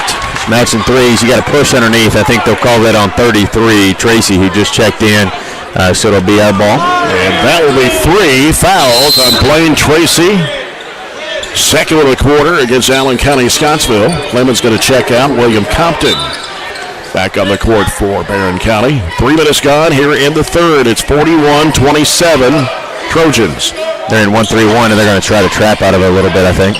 Spillman needs some help, covered up by Ross. He'll give it over to Compton deep in the right wing. Back out to Spillman. Spillman back over to Compton. Can't shoot. Back to Spillman. He'll get rid of it off the Bunch. 3 from the left side. No good. Rebound Spillman. Spillman going back up. Bounce pass in the corner. Bewley out of the corner for 3. Hits in and out. Ball knocked loose by Hall. Spillman hooks it back over. Compton, the 3-ball. Got it! Second chance. We'll call them hustle plays. They're not really rebounds. We're just chasing the ball down. 44-27. Trojans lead it by 17. Bunch trying to make a move for the loose ball. So he knocked it out of Ross's hands, but Patriots gained control of it. Here's a pass down to Turner off the glass. Good. Turner gets his first 2 points tonight. 44-29. Half the third quarter gone. Spillman. Free throw line shot short and try to bat it back in bounds, and it's off Spillman out of bounds to the Patriots. We're almost a little looser taking shots, or we're taking shots we don't normally take because we're chasing down so many rebounds. We get second looks at it. Ross out to Robledo. Thought about the three, drives against Spillman. He loses the handle on it, but Spillman got a hand on it. Cade Hardy will come in the Trojan lineup, and Tate Spillman will go out. Get a break. With the Trojans leading by 15, it's 44-29. 3:45 to go in the third. Robledo lobs it out to Ross. Ross trying to make a move on Bewley. Forces up the shot, draws a foul from Bewley. His first, team's first of the third. Not much there. He just drove right at him and can't do much as a defender about that. Ross is 12 of 26 from the free throw line. And you see why on that shot. They don't shoot it well from the free throw line. 41.8%. And that's not counting the Portland, Tennessee game stats weren't posted. If you don't know that stat or don't have the stat in front of you, their shots aren't close though. They're all off the side of the rim. It's not like they're just rattling around and rattling off. A lot of their free throws have just been not close. He got the second one. It's 44-30. Bewley over to Bunch. Bunch has it deflected. Hardy will let it go out of bounds here at midcourt. Quickly a score at halftime. Warren East 38, Glasgow 25. Okay. 13-point lead for the Raiders. Where's that one at? It is at Glasgow. No, it's at Warren East. I'm sorry. Bewley, long three. No good. Ball slapped out by Compton, but Allen County-Scottsville slapped away by Hardy. Loose ball. Clemens has it. And we're going to get a foul. Somebody grabbed him across the arm, holding him, and it's going to be on 21. That's Turner, his first. Team's third of the quarter. Little deflections. Cade may lead the team in deflections in the little time he plays. Bewley lobs it over to Hardy. Hardy dribbles it down left side, throws it up on the run, and it rolls in. Tough, and what was good about that was he avoided the charge, kind of went up and down in the exact same spot, but still able to convert the runner. 46-30, Ross driving on Bewley, puts it up, blocked by Bewley, got it back, puts it back up and in. 46-32, Bewley. Bounce pass over to Bunch on the left side. Feeds it to Hardy at the free throw line. Over to Compton for three. No good. Ball slapped out. Chased down. Clemens chases it down right in front of Barren County's bench. Sends it back out. Hardy will fire for three. It's no good. Bunch with the offensive board. At the right elbow. Back to Hardy. And now Hardy putting down the dribble at the free throw line. Needs some help. Throws it back out now to Clemens. 2.5 minutes to play. Bounce pass, now it's intended for Compton, but Turner came up with it. Here's Ross driving into the lane. Whistle and a foul. Call a bump here. May call it on Mason. It's going to be his third. Team second of the third quarter. Graham Hall, Tate Spillman returning for Coach Warren Cunningham. 2:22 left to go here in the third. Barren County up 14. Bray Bewley getting his first break from the ball game tonight. And the lob comes out to Turner. He'll give it to Ross. Sends it down the corner. Robledo behind the back dribble. Works against Cade Hardy. Back out front it comes to Ross. 2:15 to go. Here's Morris trying to drive against Graham Hall. Leans in, shot blocked, taken by Hall. That's nice when you can block it and take it. Left side, Hardy. Got an open look, didn't take it. Sends it back out to Spillman.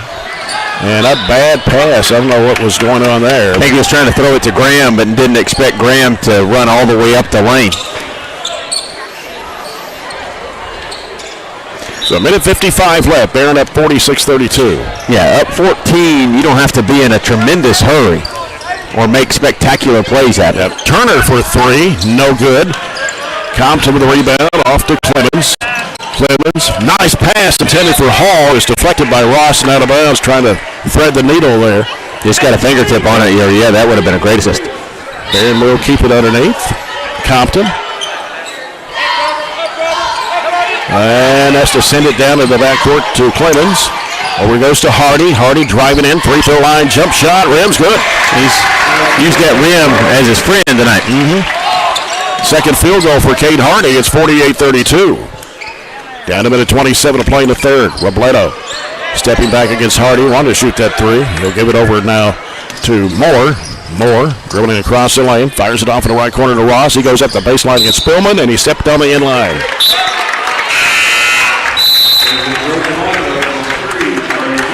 Ray Bewley back into the lineup for the Trojans for Waylon Clemens with 1:15 to play here in the third quarter. Barren County leading 48-32. As ball will come into Bewley. They go to a 1-3-1, looks like. With Robledo playing the top here near midcourt. Extending it a little bit more than they have. Here's Cade Hardy. Left-handed dribble, stops in the corner. Spillman dribbles out of trouble. Hooks it back over the right side of Compton. And then Ross tried to save it from going out of bounds, but it goes off him right from the student section of the Trojans. And so it will be Barren County's basketball. Cade Hardy will inbound. Comes out to Bray Bewley. Back to Hardy.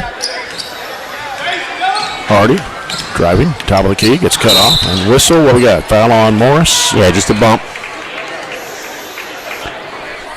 And that will be his first, team's fourth of the quarter. So Barren County will have the basketball out. 45.2 seconds to go. Comes into Compton, gives it back to Hardy. Hardy trying to penetrate, gets cut off. Whistle and travel. Late whistle. Yeah, I think the fan called that one. So Allen County-Scottsville's basketball, 39.4 to play. There's Chase Ross to Morris. He carried it, but got away with it. Moore and Ross broken up, stolen by Cade Hardy. Driving against Seltzer, puts it up, no good, a foul. Seltzer, his first, will be number 5 of the quarter. And 2 shots for Cade Hardy. 5'11 sophomore, couple of buckets here. With 21.7 to play. First free throw is no good.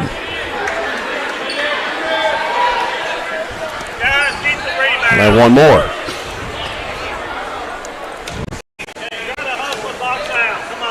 Second shot off the front of the iron. Ball batted against the rim by Hall. Got out of there with it. Gives it back to Bewley. He thought about the three. Still thinking about it. Hardy in the corner, left-hand side. 10 seconds, skip pass right side. Compton in the corner, Hall. Back to Compton, 25-footer. No. Rebound by Bewley. Back to 3 seconds. He's got to hurry. Fires it underneath the Hall. Puts it up and in off the window at the buzzer. That's 2 buzzer beaters in 3 quarters. And after 3, it's Barren County 50, Allen County-Scottsville 32. We'll return with a 4th quarter after this break. Trojan basketball at 104 the score.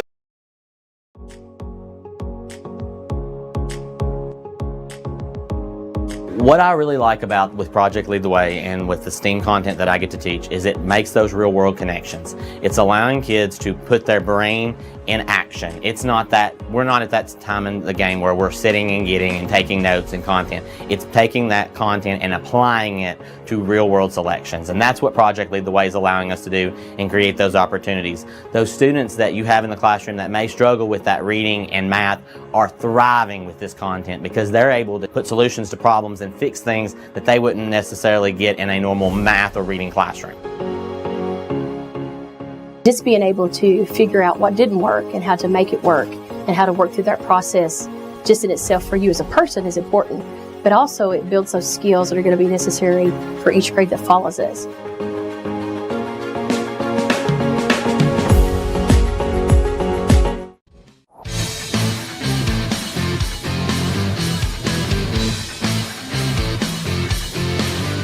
One more quarter to go. Trojans 50, the Patriots 32. As we start this 4th quarter, brought to you by South Central Bank. Small enough to know you, big enough to help. Chase Ross with it for the ACS Patriots. Gives it to Morris. And out to Robledo. 3-pointer in the air, way short. Loose ball picked up by Hall. Off to Bewley. And he'll send it down the corner. Baseline shot. Compton, no good. Follow-up is no good by Spillman off the window. And ACS with a rebound back the other way. Breaking the middle, it's Seltzer. Over to Robledo. Robledo, crossover move against Spillman. Drives a bucket, puts it up. It's no good, but a foul. Tate Spillman will commit his 2nd.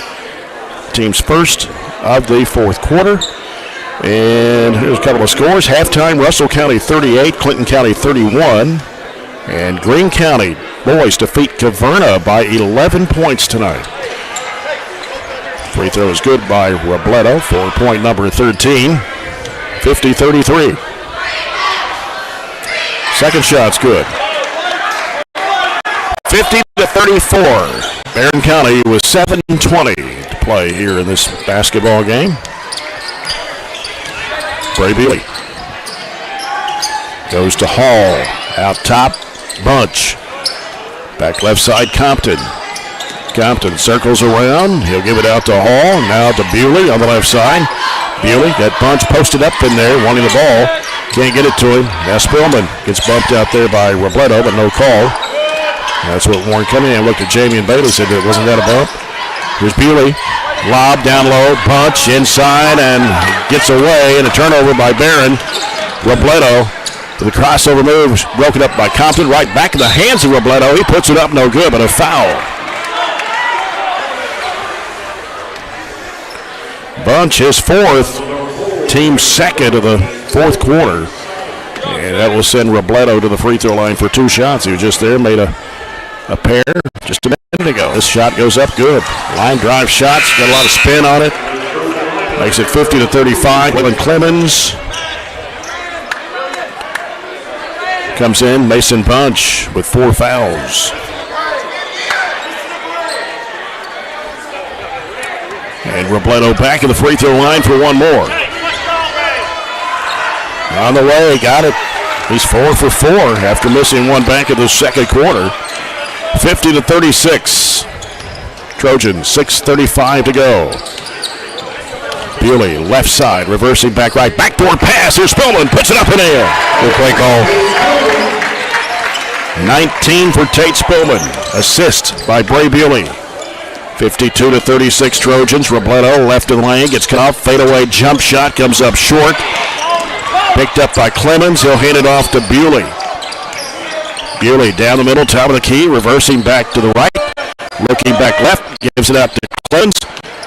And Clemens throws it back behind him to Bewley on the left wing.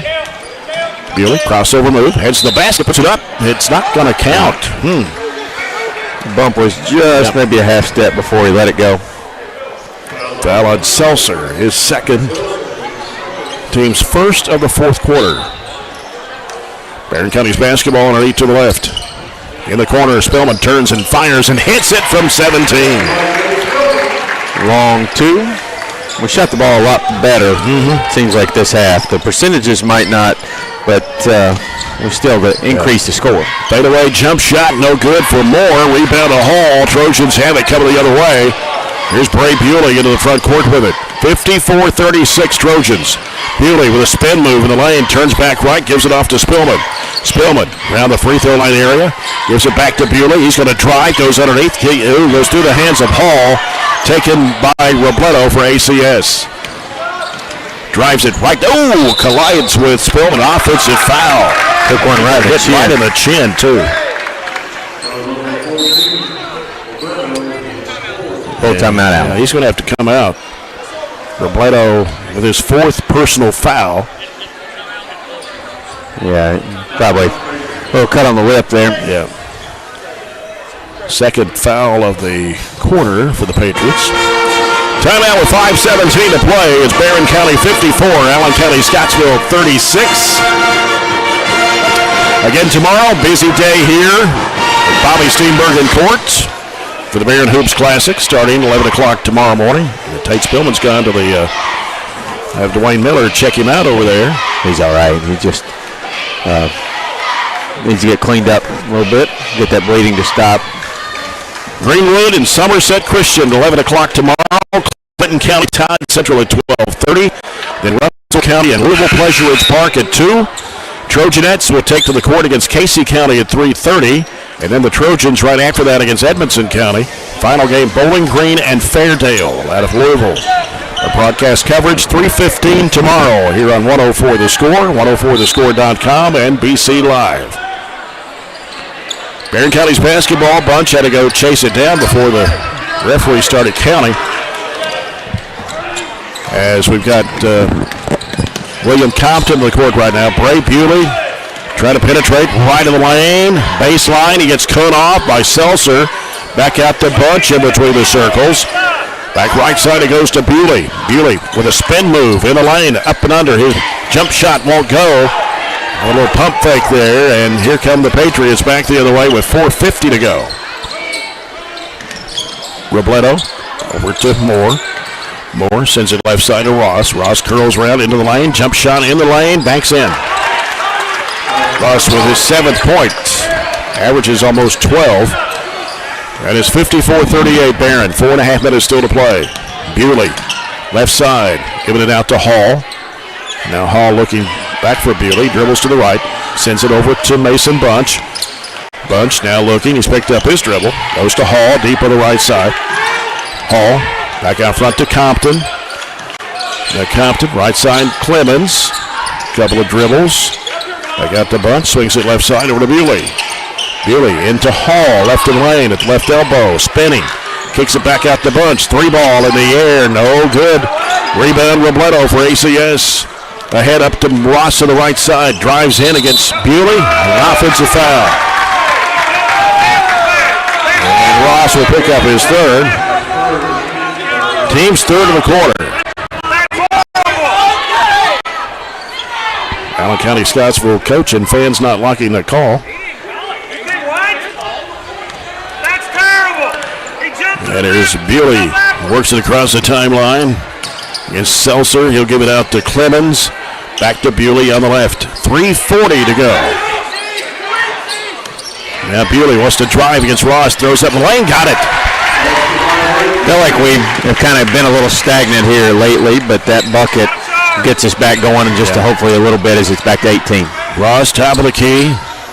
He'll send it over to Seltzer. Now Seltzer against Clemens. Crossover move in the lane. Slapped away by Clemens. But chased down. Patriots keep it going. Moore off to Robledo. Drives right of the lane. A whistle and a foul. It's going to be on Compton. His first, team's 3rd. And Turner will return to the Patriot lineup. 3:11 to go. Allen County-Scottsville, Turner in the corner. Robledo, and he dropped it out of bounds.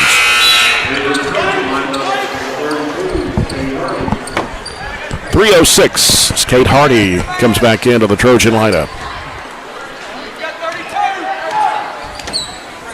Bray Bewley with it for Barren. 3 minutes to play. Gets it across the timeline. Calling the play, directing traffic out there. Hall sets a screen for him. Left elbow, Bewley over to Compton. Slides over, shoots a 17-footer, and drains it. 20 our largest?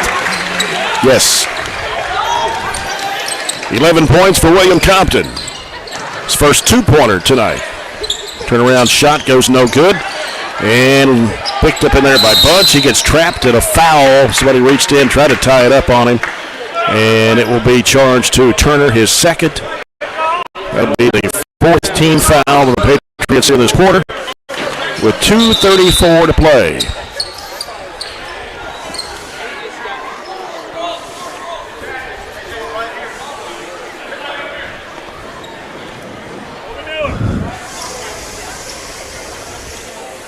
Time out to tie a shoe there real quick, and we'll get back going. Ball comes into Compton, feeds it up to Hardy. Hardy working around the left side, drives in, gets cut off down low, out to Bunch, and now Bewley, crossover move. One-hand pass out to Hardy. He's going to drive the basket. Runner, good off the window. Hardy was 6. Yeah. 60-38. 2:14 to go. Long 3 straight away, no good for Moore. Ball slapped out. Hardy's got it for the Trojans. Down to 2:05. Out to Bewley. Gets Seltzer. Gets cut off. Left elbow. Throws it back out to Hardy on the left side. So he puts down the dribble against Seltzer. Right side Compton. Compton drives. Goes to the basket. Throws it up and it bounces off. Rebound to Hall. Trojans keep it alive. Hands it back to Bewley. Left corner. Lets it go for 3. Rims good. We got a couple nice bounces. Compton got one of those earlier, and Bray there. That's the 10th 3-pointer for the Trojans. That's what's been averaging. And ACS had a turnover there, but then going to have a foul on Bray. Bewley tried to get it back. Yeah, we got a little fancy with it and tried to have a run out. So Jackson Reese will come in. Cash Moore will come in, along with Ben Blackburn, a 6'2 sophomore, number 35, and number 14, Cameron Pippin, a 6'4 sophomore. 25-point lead. Here's Robledo for three. It's off the mark. Jackson Reese with a rebound. 1:25 to play. Reese gives it out to Blackburn. Now Blackburn on the dribble. Picks up his dribble. Goes over to Moore. Now Moore. Couple of dribbles. Back to Jackson Reese. Reese out top. Here's a three by Will Brody. Spillman. He banked it in. Catch and shoot. How about that one? I like it. The B People's Bank three-point shot. Called it a banker too. 66-38 turnover. Patriots lose it out of bounds. Will Brody coming in and knocking down a three and then causing a turnover there. And 52.2 seconds to play. So we have anybody else come in? I think everybody that's on the floor. Moore, Spillman, Pippin, Blackburn, Spillman, Pippin, Moore, yeah. Got some new players in for Allen County-Scottsville. Number 11, Eli Stamper, 5'10", junior. Now here's Blackburn driving strong to the bucket, puts it up, it's no good. Rebound comes off to Moore. 37 seconds to play. Diagonal pass, right side Seltzer, one dribble, stops, kicks it back around the perimeter. Here's a three-point try, no good. Rebound slapped out. Jackson Reese trying to dive for the loose ball. And we're going to have a jump ball here at midcourt. Possession to the Trojans. One more possession. I don't know if they'll let us dribble it out, or I don't know if our young kids want to dribble it out, frankly. But one more, and we'll settle it up and be done for the evening. Be back here same time tomorrow. Yep. And Reese having some trouble. Got rid of a bounce pass over to Blackburn. 15 seconds to play. Goes back out to Reese with 10. Reese down to 7. Dribbles it to the left. Gets rid of it to Will Brody Spillman. 3 seconds, 2. Time will run out. And Barren County wins it by 28. Final score. Barren County 66. Allen County-Scottsville 38. As the Patriots dropped to 1-6 on the year, 0-1 in district play. Trojans improved to 4-2 overall and 2-0 in district play. They outscored the Patriots 16-6 in that final quarter. Again, 66-38 Trojans over the Patriots. We'll be back with a post-game report brought to you by CPC Commodities. Proven in our farm, made for yours. As you're following the Trojans on 104 The Score.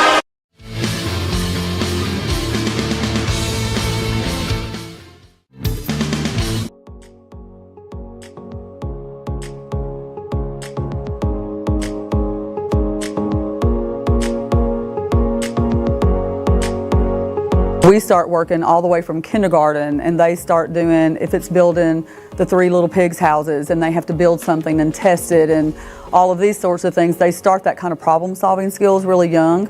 We do a lot of group work, so they have to collaborate, they have to learn how to work well together, how to compromise. It's been really cool kind of seeing them kind of come in to kind of get all kinds of things. And plus it kind of prepares them, it kind of shows them like different career options and a lot of things that they've never thought about before. And so when we're doing Project Lead the Way and we're studying engineering, we'll pull up scientists and we'll pull up astronauts, and we've watched some launches on TV and just stuff like that to kind of show them that there's kind of a big world out there and there's all kinds of places and things that they can do.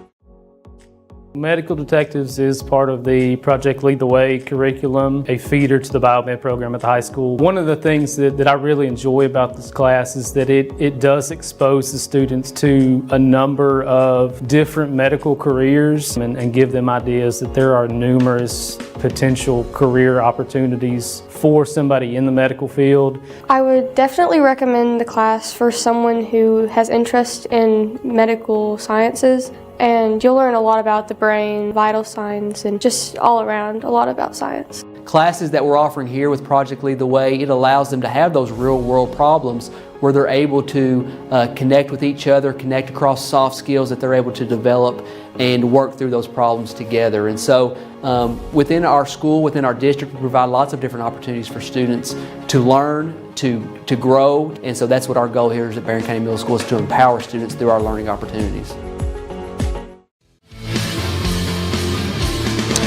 For the Trojans tonight, still trying to count up their field goals. 6, 7, 8, 9, 10, 11, 12, 13, 14, 15 field goals in the second half. 27 for the ball game. And 11 threes. I think that's right, unless I missed one somewhere. 11 threes.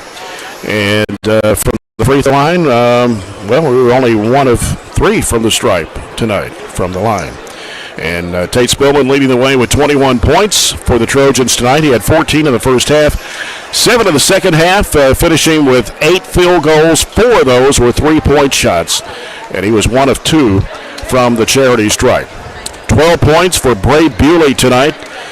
He had a couple of threes and 3 twos. 11 points for William Compton. He knocked down 3 threes and a 2-point basket.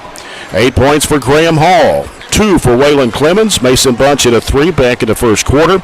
Will Brody Spillman hit a 3 toward the end of the ball game.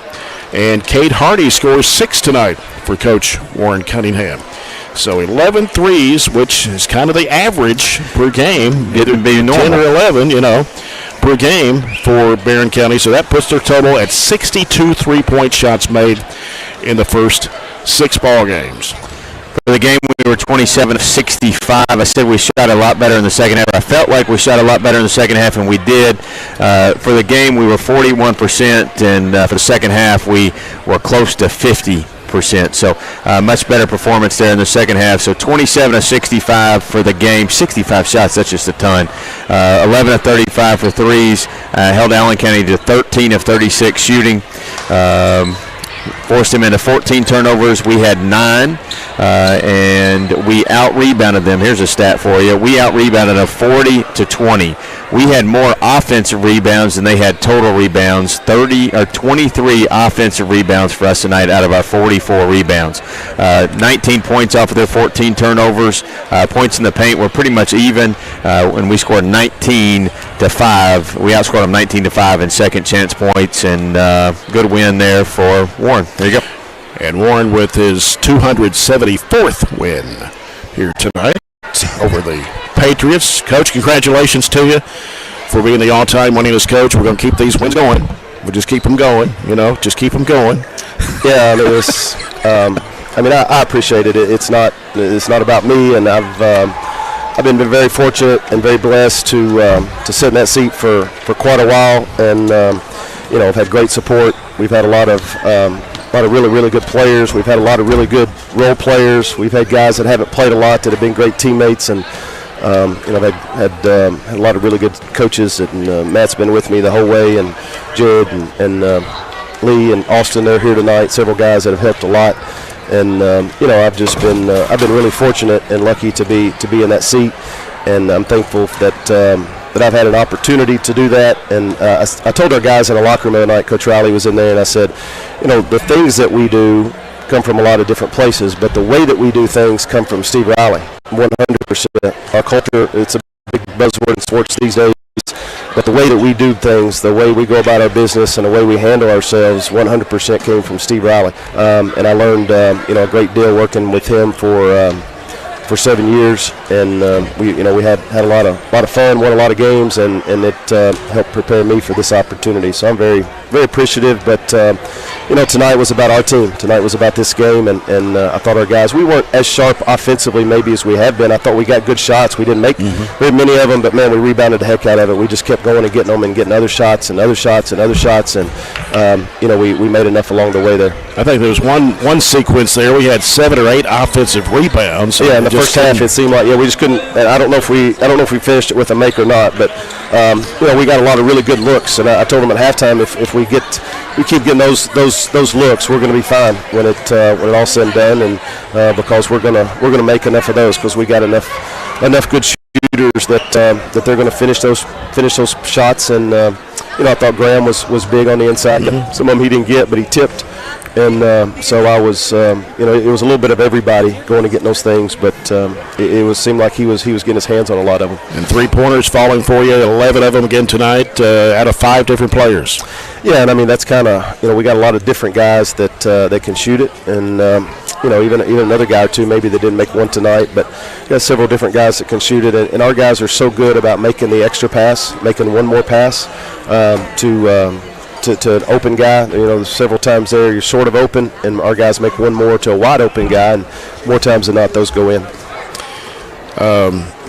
This was your 4th win of the season, 2-0 now in district play. I think Warren East was leading Glasgow, last report I got, so I wasn't for sure how that game was going to go tonight with it being at Warren East, but probably Barber's back for them. I'm not sure, but anyway, good win for you tonight, 66-38. You've got to turn right around and play Edmonson County. Yeah, Trey Tinsley, the new head coach. Yeah, we got to get some rest tonight, and hopefully, Tate, we'll see about him. I know he took a good shot to the tooth there, to the mouth, and I think Dr. Riley's checking him out tonight, maybe as we speak. So, he's a big part of what we do, and as a competitor. So hopefully he's, excuse me. Hopefully everything will be good with him. But otherwise we've got to get some rest tonight. Come back tomorrow. They play very similar to the way we do. They got a lot of guys that can shoot it. Got a big kid inside. The Decker kid's a really nice player on the inside, and Alexander and their other guys can shoot it. So they'll be ready to go. They'll come in here and play hard. We played them over the summer a couple times and had 2 really competitive games with them. So we'll have to be sharp, and we'll have to guard and be really good at executing at what we do. So should be a good day of hoops tomorrow, and hope everybody can come out and check it out. They got 6 games tomorrow. Greenwood, 6 games. Somerset Christian's first one. Yeah, first game is at 11 and $7 all day, and should be a good day. And you end up at Bowling Green Fairdale, that final game tomorrow night. Yeah. So. Yep. Coach, congratulations to you. You get a little rest before tomorrow. 5:30 start tomorrow. Is that right? That's right. 5:30 right after the Trojanettes play. Yeah, we're the 5th game, so hopefully, be on time or pretty close to on time there, and hopefully everybody can check us out. All right, Coach. Congratulations again. We'll see you tomorrow. Thanks, Coach Warren Cunningham, the Trojans, winning 66-38 over the Allen County-Scottsville Patriots. And Coach's comments brought to you by McDonald's. Enjoy a meal today at your Glasgow McDonald's located on Smith Road. Time to name the MVP of the game, brought to you by Edward Jones Financial Advisor Jamie Harris. And, of course, Tate Spillman had a really good game tonight, 21 points, 4 threes. William Compton came in, scored 11. Bray Bewley had 12. Sometimes it's always hard to select who you want to be, because and like Warren somebody said, different every game. Yeah, like Warren said, Graham had a good game on the inside. He tipped a lot of those rebounds. So, I mean, it's hard to say, but let's give it to let's give it to Tate tonight. Just 21 points, hit those threes to kind of get us going, and pushed us through some of that stretch in the beginning. And the rest of the guys did the rest down the stretch after he went out. And hopefully he'll be back tomorrow. I haven't went over there and checked on him yet, but I will once we get off there. It may be one of them deals where you got hit. Was it in the chin or the mouth? He got hit kind of right in the chin area, but I think his mouth was a little bloody there. So I'm sure he got a cut somewhere in there, and Dwayne was working on him fixing it. Hopefully he won't have to have stitches or anything like that, and be ready to go tomorrow. Yep. We'll be back to wrap it up after this timeout. Again, the Trojans win it 66-38 over Allen County-Scottsville. Back with a final word after this timeout. You're following the Trojans on 104.7 The Score.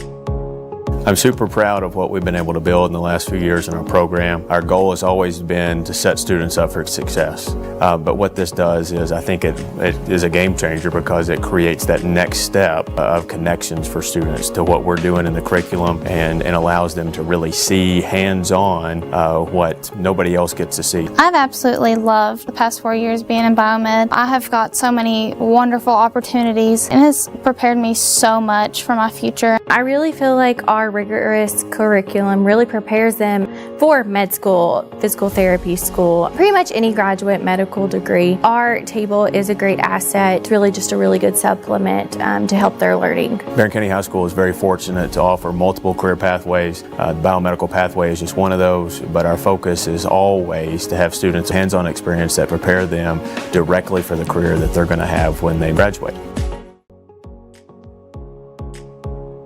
It's not about having kids know content knowledge, like, hey, I memorized this order of things, or I know that. It's actually basically like a knowledge acquisition process. Do I know how to get knowledge? Do I know how to research? What's my question? How do I know when I've learned this?